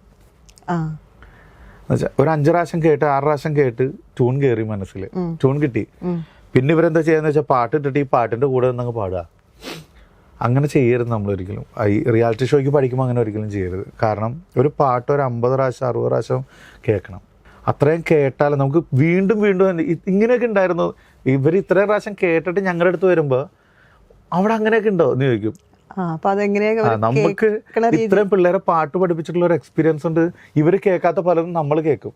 എന്നുവെച്ചാൽ ഈ സംഗതി ഒരു സ്ഥലത്ത് കൊടുത്തിരിക്കുന്ന ഫീല്, അല്ലെങ്കിൽ ഒരു ചെറിയ കുനിപ്പ് കൊടുത്തിരിക്കുന്ന സാധനങ്ങൾ, ദാസാറ് കൊടുത്തിരിക്കുന്ന കുറച്ച്, അപ്പോൾ അതൊക്കെ നമുക്ക് കേൾക്കാൻ പറ്റും. അത് നമ്മുടെ ഇത്രയും പഠിപ്പിച്ചതിൻ്റെ ഒരു എക്സ്പീരിയൻസ്. ഇപ്പോൾ ടീച്ചേഴ്സിൻ്റെ എക്സ്പീരിയൻസ് എന്ന് പറഞ്ഞ കാര്യമാണ്. അപ്പോൾ ആ എക്സ്പീരിയൻസ് കൊണ്ട് നമുക്കത് ചെവിയിൽ കേൾക്കും, പിള്ളേർക്ക് അത് കേൾക്കണമെന്നില്ല. അയ്യോ സാറേ അവിടെ അങ്ങനെ ഉണ്ടായിരുന്നോ എന്ന് ചോദിക്കും. അവിടെ അങ്ങനെ ഉണ്ടെന്ന് പറഞ്ഞിട്ട് സ്ലോ ചെയ്ത് കേൾപ്പിച്ചു, ഇപ്പോഴാട്ടെ കേട്ടേന്ന് പറയും. അപ്പം നീ എന്താ കേട്ടത് എന്ന് ചോദിക്കും. ചെറിയ സാധനമായിരിക്കും, അതാണ് പറഞ്ഞ പാട്ട് കേൾക്കണം എന്ന്. ക്ഷമ എന്ന് പറഞ്ഞ സാധനം നമുക്ക് ആദ്യം വേണം. അതില്ല പിള്ളേർക്ക്, അത് നമ്മുടെ പ്രായത്തിലുണ്ടായിരുന്നില്ല. പക്ഷെ ഇപ്പോഴത്തെ പിള്ളേർക്ക് അത് പറഞ്ഞു കൊടുക്കാനെങ്കിലും ഞങ്ങളില്ലേ, ഞങ്ങളെ പോലെയുള്ള ഇപ്പൊ എല്ലാ റിയാലിറ്റി ഷോയിലുള്ള ഗ്രൂമേഴ്സ് ആണെങ്കിലും അത് പറഞ്ഞു കൊടുക്കാൻ ഇങ്ങനത്തെ കുറെ ടീച്ചേഴ്സിനെ കൊണ്ട് കൊടുത്തിട്ടുണ്ട്. ഞങ്ങളൊന്നും വരുമ്പോൾ ആരും ഉണ്ടായിട്ടില്ല പറഞ്ഞു തരാൻ. ഈ കുട്ടികളുടെ അടുത്ത് എന്താ പറയാ ഈ വോക്കൽ എക്സസൈസ് ചെയ്യാൻ വേണ്ടി അവർക്ക് കൊടുക്കുന്ന ടിപ്സ് എന്താണ്? രാവിലെ എഴുന്നേറ്റ് പാടല്ലേന്ന് ഞങ്ങൾ പറയാം. പാടരുത് ഇപ്പോ, കാരണം ഇവരെ കണ്ടിന്യൂസ് ഷൂട്ട് പോയിക്കൊണ്ടിരിക്കുക. ഇവർ ഈ പെട്ടെന്ന് രാവിലെ എഴുന്നേറ്റ് പ്രാക്ടീസ് ചെയ്ത് ഇവരുടെ തൊണ്ട അടച്ചാൽ നമുക്ക് ഷൂട്ടിന് പാടുമ്പോൾ തൊണ്ട ഉണ്ടാവില്ല. ആദ്യം ഒരു 3-4 മാസം നമുക്ക് ഭയങ്കര ബുദ്ധിമുട്ടായിരിക്കും ഈ രാവിലെ എഴുന്നേറ്റ് പ്രാക്ടീസ് ചെയ്യുമ്പോൾ, തൊണ്ട അടയ്ക്കും. പിന്നെ അത് 4 മാസമൊക്കെ കഴിഞ്ഞിട്ട് ഈ തൊണ്ട ഇതിന് യൂസ്ഡ് ആവണം, അതിന് ശേഷം നമ്മുടെ തൊണ്ട തുറക്കുള്ളൂ. അതുകൊണ്ട് ഇപ്പം പിള്ളേർ തൽക്കാലത്തേക്ക് രാവിലെ എഴുന്നേറ്റ് പ്രാക്ടീസ് ചെയ്യേണ്ട. നിങ്ങൾ രാവിലെ എഴുന്നേക്കുക, പല്ലൊക്കെ കുളിച്ച് കഴിഞ്ഞിട്ട് ചായയൊക്കെ കുടിച്ച് ഭക്ഷണം കഴിച്ചിട്ട് പ്രാക്ടീസ് ചെയ്താൽ മതി എന്ന് പറയും. പിന്നെ ഈ ചൂടുവെള്ളം പാടുമ്പോൾ കുടിക്കരുതെന്നേ ഞാൻ പറയുള്ളൂ. എല്ലാവരും ചൂടുവെള്ളം കുടിച്ചിട്ടാ പാടാ. മിക്ക പിള്ളേരും ഇപ്പോഴും എന്നിട്ട് ഗ്ലൂം വരുന്നത് കണ്ടോ, മിക്ക പിള്ളേരും പാടുമ്പോ വിഴുങ്ങും. അത് ഈ ഡ്രൈ ആവുന്നതാ വോക്കൽ കോഡ്, മനസ്സിലായോ? അപ്പൊ ഈ വോക്കൽ കോഡ് ഡ്രൈ, ചൂട് ചെല്ലുമ്പോഴാണ് കൂടുതലും ഡ്രൈ ആവുക, വെള്ളം വറ്റുമ്പോൾ. അപ്പൊ ഈ ചൂട് ചെല്ലുമ്പോഴും നമ്മൾ വീണ്ടും ഡ്രൈനെസ് കൂടുക. ഈ ചൂടുവെള്ളം കുടിക്കുന്ന എന്തിനാന്ന് വെച്ചാൽ നമ്മൾ റെസ്റ്റ് എടുക്കണം. ചൂടുവെള്ളം കുടിച്ചാൽ റെസ്റ്റ് എടുക്കണം. എനിക്ക് അത്ര അങ്ങനെ ആർക്കും അറിയില്ല, ഇത് നല്ലൊരു ടിപ്പാണ് പറഞ്ഞത്. ഇപ്പൊ മിക്ക പിള്ളേരും എൻ്റെ അടുത്ത് വന്ന് ചോദിച്ചു, ഞാൻ ചൂടുവെള്ളം കുടിച്ചിട്ടാ പാടും എനിക്ക്. അപ്പൊ ഞാൻ, നിങ്ങൾ ചൂടുവെള്ളം കുടിച്ചിട്ടാണോ സ്റ്റേജിൽ പാടുന്നത്? അതെ, ഫ്ലാസ്കിലെടുത്തുകൊണ്ട് ചൂടുവെള്ളം കുടിച്ചിട്ടാ കയറുന്നത്, അതുകൊണ്ടാണ് ഡ്രൈ ആവുന്നത്. അപ്പൊ അതാണ് പ്രശ്നം. നിങ്ങൾ നോർമൽ വാട്ടർ കുടിച്ചു, തണുപ്പുമില്ല ചൂടുമില്ല, നമ്മൾ റൂം ടെമ്പറേച്ചർ ഉണ്ടല്ലോ, മിനറൽ വാട്ടർ തന്നെ, ആ വെള്ളം കുടിച്ചാൽ മതി. അപ്പൊ ആ ഡ്രൈനെസ് മാറും. പിന്നെയും കുടിക്കണം എന്നുള്ള ഒരു ടെൻഡൻസി ഇല്ല, ഉണ്ടാവില്ല. ഒരു അത്യാവശ്യം ഒരു 2 ഗ്ലാസ് നോർമൽ വാട്ടർ കുടിച്ചിട്ട് പാടാൻ കയറിയ നല്ല സുഖമാണ്. അത് പലർക്കും അറിയില്ല. ഈ ചൂടുവെള്ളം പണ്ട് തൊട്ടേ ഉള്ളൊരു സാധനം. ചൂടുവെള്ളം കുടിക്കാൻ പാടുള്ളൂ, ചൂടുവെള്ളം കുടിച്ചിട്ട് പാടാൻ പാടുള്ളൂ. കട്ടൻ ചായ ഗാനമേളയ്ക്കൊക്കെ ചെല്ലുമ്പോൾ 2 കട്ടൻ കെറ്റിലാക്കി കൊണ്ടുവയ്ക്കണം. ഇപ്പൊ ഈ ഓവർ പ്രാക്ടീസിങ്ങും ഭയങ്കര ബുദ്ധിമുട്ടാണല്ലോ അല്ലേ? അത് എന്തായാലും അധികമായ അമൃത. ഫിനാലെ വരുമ്പോഴേക്കും സൗണ്ടൊക്കെ പോവും. ആ സമയത്ത് കിട്ടാതെ വരാം. അതെ അതെ അതെ, അങ്ങനെ പലർക്കും സൗണ്ട് അടച്ചിട്ട് പോയവരുണ്ട്, ടാലന്റ് ഉള്ളവര്. ഇപ്പൊ ഞാൻ പറയാം എല്ലാവരുടെ അടുത്ത്, ഇപ്പൊ നമ്മളൊരു വണ്ടി ഓടിക്കാൻ പഠിക്കുക, നമ്മൾ ഗിയർ ക്ലച്ച് നോക്കി ചവിട്ടുള്ളൂ. അത് ക്ലച്ച് എവിടെയെന്ന് നമുക്ക് അറിയില്ലല്ലോ, എക്സ്പീരിയൻസ് ഇല്ല വണ്ടി ഓടിച്ച്. ഗിയറൊക്കെ നോക്കി ഇടുള്ളൂ. അപ്പൊ കൂടെ ഒരാളുണ്ടാവും. ഇത് പഠിച്ചു കഴിഞ്ഞ് നമ്മൾ എല്ലാ സംഭവങ്ങളും നമ്മുടെ കയ്യിലും കാലിലും വന്നതിന് ശേഷം പിന്നെ താഴെ നോക്കി ചവിട്ടേണ്ട കാര്യമുണ്ടോ? നേരെ നോക്കി ഓടിച്ചാൽ മതി എന്ന് പറയും. അതുപോലെ ഒരു പാട്ട് നമ്മൾ പഠിക്കാൻ നേരത്ത് ഇതൊക്കെ നോക്കി ഡീറ്റെയിൽസ് ഒക്കെ പഠിച്ച് കയ്യിൽ കിട്ടിക്കഴിഞ്ഞാൽ പിന്നെയും ആ പാട്ട് ഇരുന്നിട്ട് വെറുതെ ഇരുന്ന് ചെയ്യേണ്ട കാര്യമില്ല. പിന്നെ പാട്ട് കേട്ടാൽ മതി. നമ്മുടെ കയ്യിലൊരു സാധനം കിട്ടിയാൽ പിന്നെ അതങ്ങ് പാടുക. പിന്നെയും അതിരുന്ന് പ്രാക്ടീസ് ചെയ്ത് ആ സംഗതി തന്നെ പാടി പാടി പാടി വെറുതെ തൊണ്ടയും കളഞ്ഞ് സ്റ്റേജിൽ കയറി അത് കൊള്ളാനും ചെയ്യും. പിന്നെ ദൈവത്തിന്റെ ഒരു സമയത്ത് സമയത്ത് ഒരു 5 മിനിറ്റിൽ കിട്ടുന്ന ഒരു ഭാഗ്യമാണ്. എല്ലാവരും നല്ല സിംഗേഴ്സ് ആണ് എന്ന് പറഞ്ഞെങ്കിൽ ഇതെന്ന് പറഞ്ഞെങ്കിൽ പ്യൂർലി അല്ലേ ലക്കും എല്ലാം കൂടിയിട്ട് വരുമ്പോഴാണ് ഞങ്ങളൊക്കെ അതിശയിക്കുന്നതാണ്. ഈ പിള്ളേരൊക്കെ ഇത്രയും വലിയ ആൾക്കാർ പാടി വെച്ച പാട്ടൊക്കെ 5 മിനിറ്റ് കൊണ്ട് പാടുമ്പോ ഇപ്പൊ ഞാൻ പറയാം, എൻ്റെ അടുത്ത് ഇപ്പൊ പാടാൻ പറഞ്ഞാൽ ഞാൻ പാടൂല ലൈവായിട്ട്. എനിക്ക് നോക്കാണ്ടൊന്നും പാടാൻ പറ്റില്ല. കാരണം നമ്മുടെ മനസ്സിൽ പാടാൻ പറ്റില്ല എന്ന് വെച്ചാൽ കാണാതെ പാടാൻ പറ്റില്ല. ഇതൊന്നും മനസ്സിൽ നമ്മൾ നിൽക്കില്ല. നമ്മളൊരു ഏജ് കഴിയുമ്പോൾ നമുക്ക് വീട്ടിൽ വാടക കൊടുക്കണം, കറണ്ട് ബില്ല് അടക്കണം, അവിടെ നിന്ന് ആ സിനിമയുടെ പ്രൊഡ്യൂസർ വിളിക്കാൻ ആ പാട്ട് ചെയ്ത് കൊടുക്കണമല്ലോ. ഇപ്പറ വേറെ ടെൻഷൻ, വൈഫിൻ്റെ ഭാഗത്തുനിന്ന്, കുട്ടിയുടെ ഭാഗത്തുനിന്ന്, അമ്മയുടെ ഭാഗത്തുനിന്ന് ടെൻഷൻ, അളിയൻ്റെ ഭാഗത്ത്. ഇത്രയും പ്രഷറിൻ്റെ ഇടയിൽ നമ്മൾ ഈ വരി നമ്മുടെ മനസ്സിൽ നിൽക്കുന്നത് പറ്റുമോ ഏട്ടാ? ഒരിക്കലും ഈ വരിയൊന്നും ഓർത്തിരിക്കില്ല. ഞാനത് പറഞ്ഞ എത്ര പ്രാവശ്യം പാടിയ പാട്ടാണെങ്കിലും ഇത് ഫ്രണ്ടിലിരിക്കുമ്പോൾ ഒരു ധൈര്യമാണ്. കാരണം ചില സമയത്ത് ബ്ലാങ്ക് ആയി പോകും നമ്മൾ. ഞാനിപ്പോൾ വെറും സിമ്പിൾ ഒരു എക്സാമ്പിൾ പറയാം. സ്റ്റേജിൽ ചേട്ടൻ വിളിച്ചിട്ട് പെട്ടെന്ന് മണിച്ചേട്ടൻ്റെ കാര്യം പറഞ്ഞു. മണിച്ചേട്ടൻ നമ്മുടെ നാടൻ പാട്ടിൻ്റെ മണിച്ചേട്ടൻ്റെ ഒരു 4 വരി പാടാം, ശ്യാമേ ആ ഉമ്പായി കുച്ചാണ്ടൊന്ന് പാടുന്നു പറഞ്ഞു. ഞാനിങ്ങനെ നിൽക്കുക, ഞാൻ പതിയെ ചെവി ചേട്ടാ ട്യൂൺ മറന്നുപോയി. ഉമ്പായി കുച്ചാണ്ട് ട്യൂൺ എനിക്ക് ഓർമ്മ വരുന്നില്ല. എന്താ വെച്ചാൽ ഞാൻ കഴിഞ്ഞ സ്റ്റേജിലും കൂടി പാടിയതാണ്. എനിക്ക് ഓർമ്മ വരുന്നു. ചേട്ടൻ എന്നിട്ട് പതിയെ മയക്കുന്നു, ഉമ്പായി കുച്ചാണ്ട് പാണം കത്തണമ്മ. ബാക്കി എന്താ അടുത്ത വരിയുടെ ഓർമ്മ വരുന്നില്ല. ഇതാണ്. ഓക്കെ കിട്ടി. എന്നിട്ടാ ഞാൻ പാടിയത്. ചില സമയത്ത് ചിന്തിക്കാൻ പറ്റില്ല, നമുക്ക് ഭയങ്കരമായിട്ട് മറന്നു പോകും. അപ്പൊ നമ്മുടെ ടെൻഷൻ്റെ ആണത്. നമ്മൾ 100 കൂട്ടം കാര്യങ്ങളുടെ ഇടയിലായി വരുന്നത്. അപ്പൊ സ്റ്റേജിൽ കയറുമ്പോൾ നമ്മൾ ഇതൊക്കെ മറക്കുമെങ്കിലും ചില സമയത്ത് ബ്ലാങ്ക് ആയി പോകും. അങ്ങനെ ഒരു സംഭവമൊക്കെ തന്നെ. അത് പിള്ളേർക്ക് ആ ടെൻഷൻ ഇല്ല, പിള്ളേർക്ക് പ്രഷർ ഇല്ലല്ലോ. പഠിക്കണം, സ്കൂളിൽ പഠിക്കണം, പാട്ട് പഠിക്കണം, ഇത്രേ ഉള്ളൂ. പക്ഷെ അവർക്ക് അതാണ് അവരുടെ ഏജിലെ ഏറ്റവും വലിയ ടെൻഷൻ. അതെ. പക്ഷെ ഇപ്പൊ ഞാൻ പറയുകയാണെങ്കിൽ തന്നെ ഇപ്പൊ അധികം പഠിക്കണേല് കോൺസെൻട്രേറ്റ് ചെയ്യുന്നില്ല എന്ന് തോന്നുന്നു. അവര് പാട്ടിൽ തന്നെ ഉള്ളൂ. പക്ഷെ എന്നാലും ഉള്ളില് ഉണ്ടാവുമല്ലോ. സ്കൂളിൽ തന്നെയല്ലേ പോണത്. ഇതൊരു 1 ഇയർ കഴിഞ്ഞാൽ കഴിഞ്ഞു. ഇപ്പോഴത്തെ പാരന്റ്സ് ഫുൾ ഇപ്പൊ റിയാലിറ്റി ഷോ കൊണ്ടുവരുന്ന പാരന്റ്സിനെ ശ്രദ്ധിച്ചു. അവര് പഠിക്കണൊക്കെ കൂടുതൽ ഇതില് കയറാനാ പറയാ. ഇത് കഴിഞ്ഞാലാണ് പഠിത്തത്തിന് കോൺസെൻട്രേറ്റ് ചെയ്യാൻ. അതിലോട്ടാണ് എല്ലാരും പോകുന്നത്. 1 വർഷമല്ലേ നമുക്ക് ഈ ക്ലാസ് ഒന്നുകൂടി ഇരിക്കാം, അങ്ങനെ പറയാം. അടുത്ത വർഷം 6ാം ക്ലാസ്സിലാണെങ്കിൽ ഈ വർഷം പോയല്ലോ, അടുത്ത വർഷം 6ാം ക്ലാസ്സിൽ ഒന്നൂടി ജോയിൻ ചെയ്യാന്ന് പറയും. പക്ഷെ അത് അവർക്കൊരു ബേർഡനും കൂടിയാണല്ലോ. അത് പിന്നെ അത് കൊണ്ട് നടക്കണം. ഡൗൺ ആവുമ്പോ അവര് കംപ്ലീറ്റ്ലി ഡൗൺ ആവും. പിന്നെ ചിലവരൊക്കെ അങ്ങനെ ഡൗൺ ആയവരുണ്ട് കേട്ടോ, കുറെ പിള്ളേര്. ചിലവരത് മെയിൻറ്റെയിൻ ചെയ്ത് കൊണ്ടുപോകും. കുറെ നാൾ കഴിഞ്ഞിട്ട് വിളിച്ച പിള്ളേരുണ്ട്, സാറേ കുറെ നാളായി പാട്ടൊക്കെ നിന്ന് ഒന്നുകൂടി പഠിക്കണം, സാറിന് സമയമുണ്ടോ പറഞ്ഞു തരുമോ എന്നൊക്കെ ചോദിച്ചു. നമുക്ക് അവിടെ സമയം പരിപാടി കഴിഞ്ഞ ടോപ്പ് സിംഗർ അത് കഴിഞ്ഞാൽ നമുക്ക് ഇത്രയും പഠിപ്പിച്ചതിൻ്റെ പിന്നെ മടിയാവും പഠിപ്പിക്കാനൊക്കെ. ഒരുപാട് ക്ലാസ് ഉണ്ടായിരുന്നു എനിക്ക്. കൊറോണ സമയത്ത് ഞാൻ ഓൺലൈൻ ക്ലാസ് കുറേ എടുത്തിരുന്നു. ഒരു 10-25 സ്റ്റുഡൻസ് ഉണ്ടായിരുന്നു. ഇപ്പോൾ പ്ലേ ബാക്ക് സിംഗേഴ്സ് തന്നെ ഉണ്ടായിരുന്നു എൻ്റെ സ്റ്റുഡൻസ്. പക്ഷെ എല്ലാം നിർത്തിപ്പോയി. അത് ഓൺലൈൻ തന്നെ, ഞാൻ എല്ലാം ഓൺലൈനായിരുന്നു. ഇപ്പോൾ ഓൺലൈനിൽ ഇതുണ്ടല്ലോ, നമുക്ക് ചെയ്യാം. ഇപ്പം നേരിട്ട് പഠിക്കേണ്ട ആവശ്യമില്ല. നേരിട്ട് പഠിക്കുന്ന പോലെ തന്നെ നമുക്ക് ഇരുന്ന് പഠിക്കാം. വൈഫൈ ഉണ്ടെങ്കിൽ നമുക്ക് നല്ല റേഞ്ചും ഉണ്ട്, അതുകൊണ്ട് കുഴപ്പമില്ല.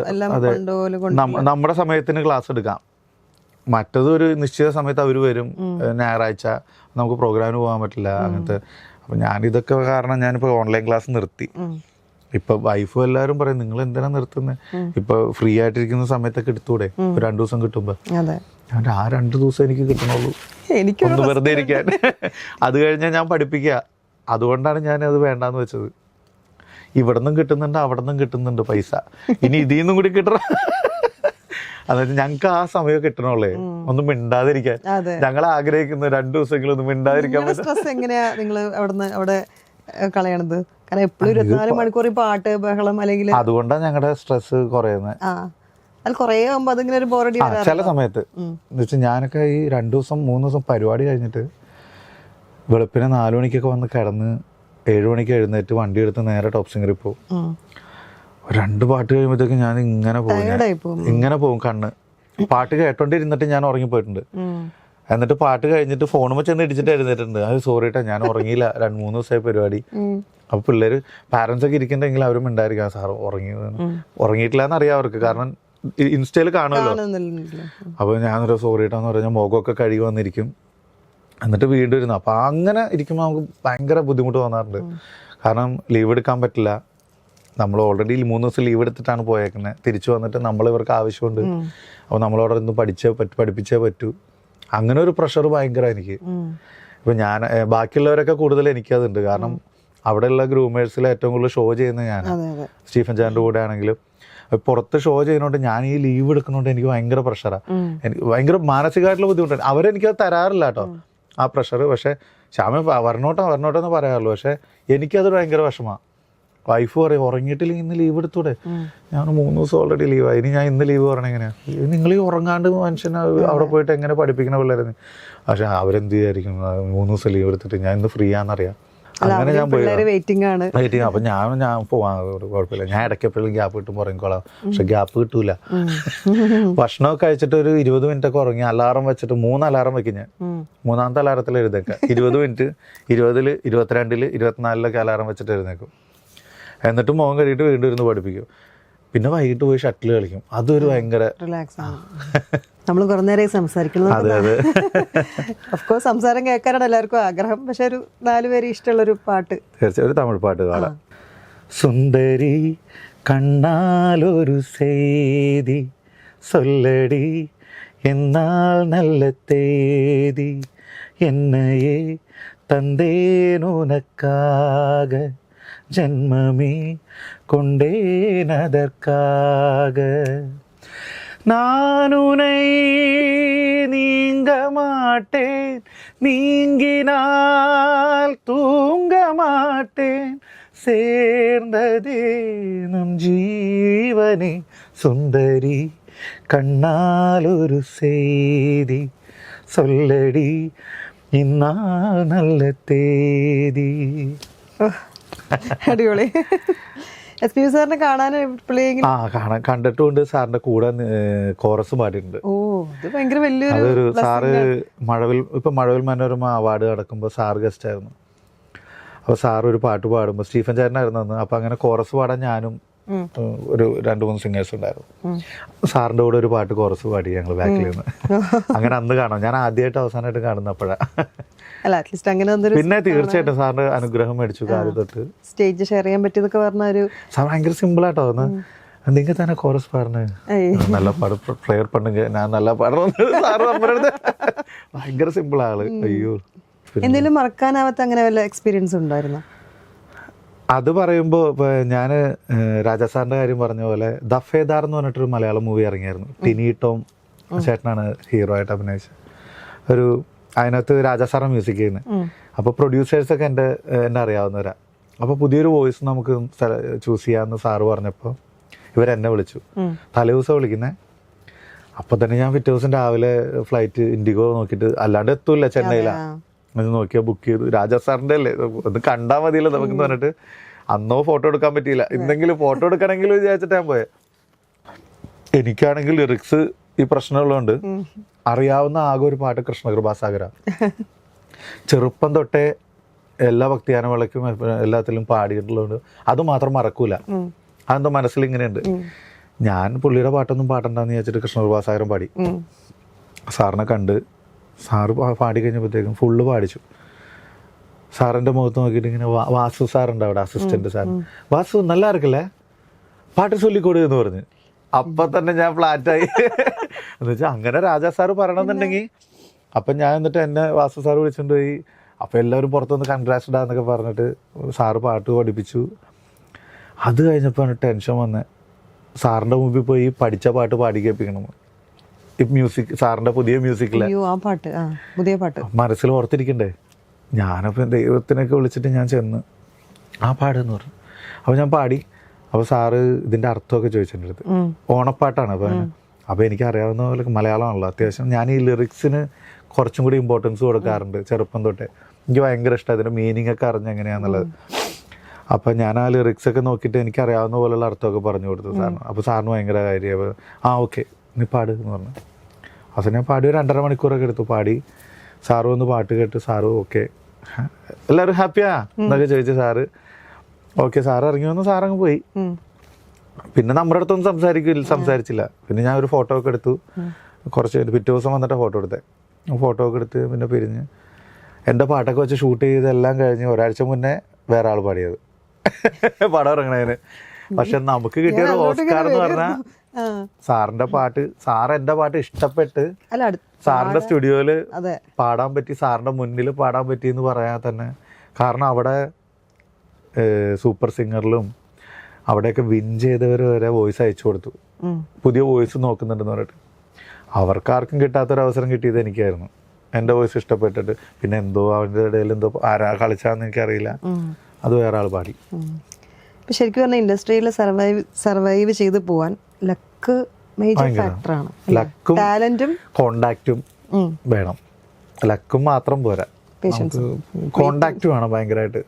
എന്ന് വെച്ചാൽ ആൾക്കാരായിട്ടേ ബന്ധം നിലനിർത്തി പോകണം. നമ്മൾ എപ്പോഴും വിളിക്കണം, അവരെ പോയി കാണണം, പറ്റണ സമയത്തൊക്കെ പോയി കാണണം, അവരുടെ പുറകെ ഇങ്ങനെ നടക്കണം. ചേട്ടാ എനിക്കൊരു ആൻസർ, അടുത്ത പടത്തിലെങ്കിലും എന്താ, ഇത് നമുക്കറിയില്ല, മനസ്സനുവദിക്കില്ല. കാണുമ്പോൾ ആ ചേട്ടാ അടുത്ത പടം ഉണ്ടെങ്കിൽ വിളിക്കണേ, ഇങ്ങനെയൊക്കെ കാണുമ്പോൾ പറയാന്നല്ലാതെ ഫോളോ അപ്പ് ചെയ്യാനും അവിടെ പോയി ചോദിക്കാൻ. അതാണ് എന്നുവെച്ചാൽ ഇവര് വിചാരിക്കും അവനൊക്കെ നമ്മളൊന്ന് ചോദിക്കുക പോലും ഇല്ല, ജാടയെന്ന് വിചാരിക്കുക.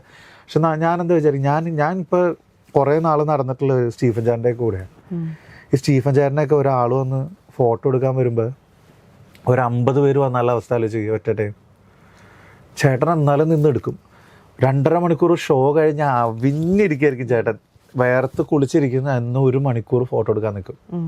അപ്പോൾ ഞാൻ ചേട്ടനെ വിളിക്കാറ് പോലും ഇല്ല കേട്ടോ, ഒരാവശ്യമില്ലാണ്ട്. ഈ 13 വർഷത്തിൽ സ്റ്റീഫൻ ചേട്ടാ എവിടെയാണ്, എൻ്റെ ഫ്രണ്ട്സിൻ്റെ മുമ്പിലിരുന്നോ, ആള് കളിക്കാനോ, അങ്ങനെ സ്റ്റീഫൻ ദേവസി ഇതേ എന്നൊക്കെ പറഞ്ഞിട്ട് ചില പലരും ചേട്ടൻ കാണിച്ചു തന്നിട്ടുണ്ട് എനിക്ക്. എടാ ഇവന് വിളിക്കുന്നു, ഞാൻ പേര് പറയാൻ പോയി അറിയാതെ, പണ്ട് എൻ്റെ കൂടെ പാടിയിരുന്നതാ, വിളിക്കുന്നുണ്ട് എന്ന് പറഞ്ഞിട്ട് എനിക്ക് കോള് കാണിച്ചു തന്നെ. എന്നിട്ട് ചേട്ടാ എവിടെ ഉണ്ട്, ഞാനാണ് സ്പീക്കറിലൊക്കെ, ഞാൻ എൻ്റെ ഫ്രണ്ട്സിൻ്റെ കൂടെ ഇരിക്കാം, ഞാൻ ചേട്ടനെന്ന് വിളിച്ചാണ് വെറുതെ. ആടാ പറടാ, ഞാൻ ഒരു പ്രബോധനം പാടിത്തരാം, എങ്ങനെ ഇട്ടെന്ന് പറ.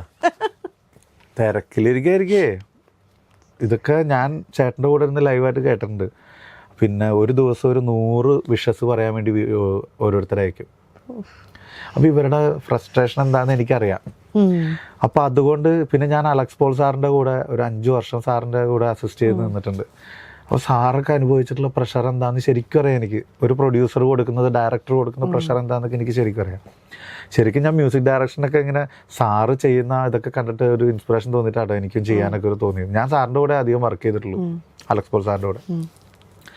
അപ്പോൾ ഇതൊക്കെ അറിയാവുന്നതുകൊണ്ടായിരിക്കാം ചിലപ്പോൾ എനിക്ക് ശല്യപ്പെടുത്താൻ തോന്നാറില്ല. ഞാൻ അലക്സ് സാറിനെയും വിളിക്കാറില്ല, സ്റ്റീഫൻ ചേട്ടനെ വിളിക്കാറ് കാണുന്നുണ്ട്. അല്ല കണ്ടില്ലെങ്കിലും വിളിക്കാറില്ല. ഇപ്പോൾ 1 മാസം കണ്ടില്ലെങ്കിലും ഞാൻ വിളിക്കാറില്ല ഒന്നും. ചേട്ടൻ എന്തെങ്കിലും ആവശ്യം ഉണ്ടെങ്കിൽ എടാ നീ എവിടെയെന്ന് ചോദിക്കും. അതുകൊണ്ട് എനിക്ക് ശല്യപ്പെടുത്താൻ തോന്നാറ്. ഞാൻ അങ്ങനെ ബേസിക്കലി ചിന്തിക്കുന്നത് അതുകൊണ്ടാണ്. അല്ല ജാടയെന്ന് വിചാരിച്ചിട്ടല്ല, കേൾക്കണവര് ക്ഷമിക്കുക, മനസ്സിലാക്കുക, ജാടയെന്ന് വിചാരിക്കാതെ അവസരം വരുമ്പോൾ വിളിക്കുക. അതെ അതെ, അവര് തിരക്കാണ്. അപ്പം നമുക്ക് എന്തെങ്കിലുമൊക്കെ നമ്മൾ ഓർമ്മയുണ്ടാവുമല്ലോ, അവർക്ക് എന്തെങ്കിലുമൊക്കെ ഒരു ചാൻസ് വരുമ്പോൾ തരും, അങ്ങനെ വെച്ചിട്ട്. അവിടെയാണ് സമയത്തിന്റെ ഒരു വലിയ. മിക്കവരും പറയും കരയുന്ന കുഞ്ഞിനെ പാലുള്ളൂ എന്ന് പറയും. ഈ കരയുന്ന കുഞ്ഞ് എപ്പോഴും കരഞ്ഞുകൊണ്ടിരുന്നുള്ള ഇറിറ്റേഷൻ ആലോചിച്ചേക്ക്. പറഞ്ഞ പോലെ ഏറ്റവും വലിയ സപ്പോർട്ട് നമുക്ക് ഫാമിലിയിൽ തന്നെയാണല്ലോ. ആ സപ്പോർട്ട് ഇല്ലാതെ നമുക്ക് എവിടെ എത്താൻ പറ്റില്ല, ഒരിക്കലും ഇല്ല. ഫാമിലിയെ കുറിച്ച് ഫാമിലി എന്ന് പറഞ്ഞാൽ ഞാൻ ഇപ്പം അമ്മ, അച്ഛൻ, വൈഫ്. ഇപ്പം ഞങ്ങൾക്ക് 10 വർഷത്തിന് ശേഷം ഒരു കുഞ്ഞ് ജനിച്ചു. 11 മാസമായിട്ടുള്ളൂ. ഉമാ മാധവി എന്ന പേര്. ഇപ്പൊ അടുത്ത മാസം ബർത്ത്ഡേ ആണ്. അതിൻ്റെയൊക്കെ ഒരു സന്തോഷത്തിലിരിക്കുന്നു.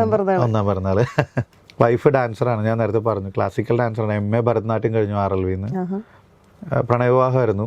ഞാൻ RLVയിൽ സീനിയറായിട്ട് പഠിച്ചപ്പോൾ എൻ്റെ ജൂനിയറായിരുന്നു. അപ്പം ഞാനിങ്ങനെ, എനിക്ക് പണി ജയറാമേട്ടനെ ഭയങ്കര ഇഷ്ടമാണ്.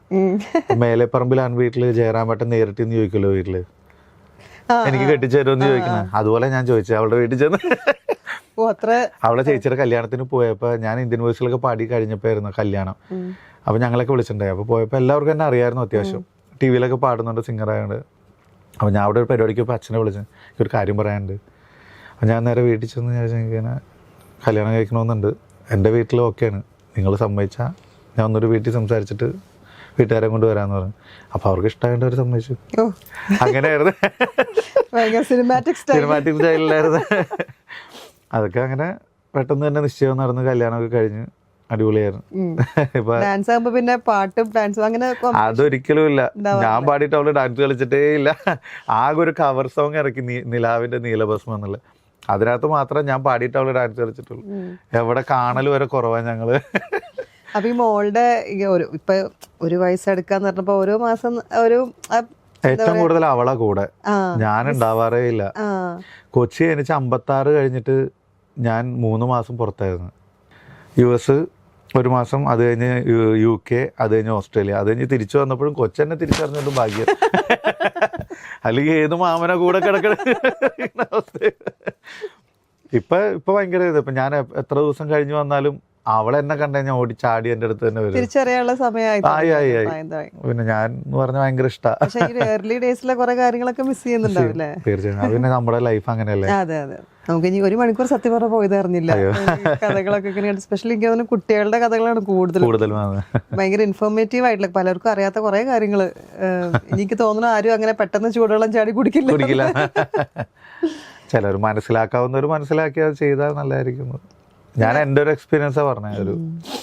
വരാൻ പോണ കുട്ടികൾക്ക് ചെറുതായിട്ടൊരു ടിപ്പ് കൊടുക്കുകയാണെങ്കിൽ, ഓൾറെഡി കുറെ ടിപ്സ് കൊടുത്തിട്ടുണ്ട്. പക്ഷെ എന്താ ഇപ്പം പറയാ, ഒരു പാട്ട് പഠിക്കുക, അല്ലിപ്പോൾ നമ്മൾ എന്തെങ്കിലും ആയിത്തീരണം എന്ന് വിചാരിച്ചിട്ടല്ല ചെയ്യേണ്ടത്. നമ്മൾ സ്വന്തം എൻജോയ് ചെയ്തിട്ട് ചെയ്യാന്നുള്ളത്. നമുക്കിപ്പോൾ ഡോക്ടറാവാൻ പഠിക്കണം, മറ്റേ പാട്ടുകാരനാവാൻ വേണ്ടിയിട്ട് അങ്ങനെയല്ല. നമുക്ക് എന്താണോ ടാലൻറ്റ് നമ്മളത് അറിഞ്ഞ് എൻജോയ് ചെയ്ത് ജീവിക്കുക എന്നുള്ളതാണ് ഞാൻ അങ്ങനെ എൻ്റെ ഒരു ഫീൽഡ് തിരഞ്ഞെടുത്ത ആളാണ്. എനിക്കിനി പഠിത്തം വേണ്ട, ഡിഗ്രി കഴിഞ്ഞപ്പോൾ തന്നെ പാട്ടിലോട്ട് മതി. അപ്പം ഞാൻ വീട്ടിൽ പറഞ്ഞു, ഞാൻ ഗാനമേള ഇതൊക്കെ ആയിട്ട് പോവാട്ടോ, ജോലിയൊന്നും ചെയ്യാൻ എന്നെ നിർബന്ധിക്കരുത്. അപ്പോൾ ഇതിനകത്ത് പോയി പൈസ ഉണ്ടാക്കി കൊടുത്തപ്പോഴത്തേക്ക് അവർ ഓക്കെ, ഹാപ്പിയായി. പിന്നെ നമ്മൾ അവിടെ എന്തെങ്കിലും ആയില്ല, ഇവിടെ എന്തെങ്കിലും ആയില്ല, അത് പാടിയിട്ട് അവരങ്ങനെ പറഞ്ഞു ഇങ്ങനെ പറഞ്ഞു ഇങ്ങനെയൊക്കെ വിഷമിച്ചിരിക്കാതെ, തോൽവി ജയത്തിൻ്റെ മുന്നോടിയാണെന്ന് പറയണ മാതിരി നമ്മൾ നമ്മുടെ ഇതിങ്ങനെ മുന്നോട്ട് കൊണ്ടുപോയിക്കൊണ്ടേയിരിക്കുക. ഡെസ്പാവരുത്. ഒരു പാട്ടിന് ഒരു ചാൻസ് കിട്ടിയില്ല, അടുത്ത ചാൻസ്. ഇപ്പം രാജാ സാറിൻ്റെ പാട്ട് ഞാൻ ഇറങ്ങുമെന്ന് വിചാരിച്ചിരുന്നതാണ്. ഒരാഴ്ച മുന്നേ പടം ഇറങ്ങിയപ്പോഴാണ് ഞാൻ അറിയുന്നത് വേറെ ആൾ പാടിയത്. ഞാൻ അതിനകത്ത് സങ്കടപ്പെട്ട് കരഞ്ഞിരുന്നു. എനിക്കൊരു കാര്യമില്ല, ഞാനത് അപ്പം തന്നെ വിട്ടു. അതെ, ഓരോ അരിമണിയിലും ഓരോരുത്തർക്കും കഴിക്കാനുള്ളതാന്ന് എഴുതി വെച്ചിട്ടുണ്ടെന്ന് പറഞ്ഞ കാര്യമാണ്. നമ്മുടെ സമയം വരും ദാസ. അതാണ് എനിക്ക് പറയാനുള്ളൊരു. നോക്കാതെ പാട്ട് പഠിച്ച് പാടാൻ നോക്കുക. നമ്മുടെ ടാലന്റ് വളർത്തിക്കൊണ്ടേയിരിക്കുക, പഠിച്ചുകൊണ്ടേയിരിക്കുക. അതാണ്. അപ്പം ഇനി വരുന്ന അപ്കമിങ് പ്രൊജക്ട്സിനും എല്ലാ വക ആശംസകളും നേരുന്നു. Thank you for the time. അടിപൊളിയായിരുന്നു. ഭയങ്കര എക്സ്പീരിയൻസ് ആയിരുന്നു. Thank you so much.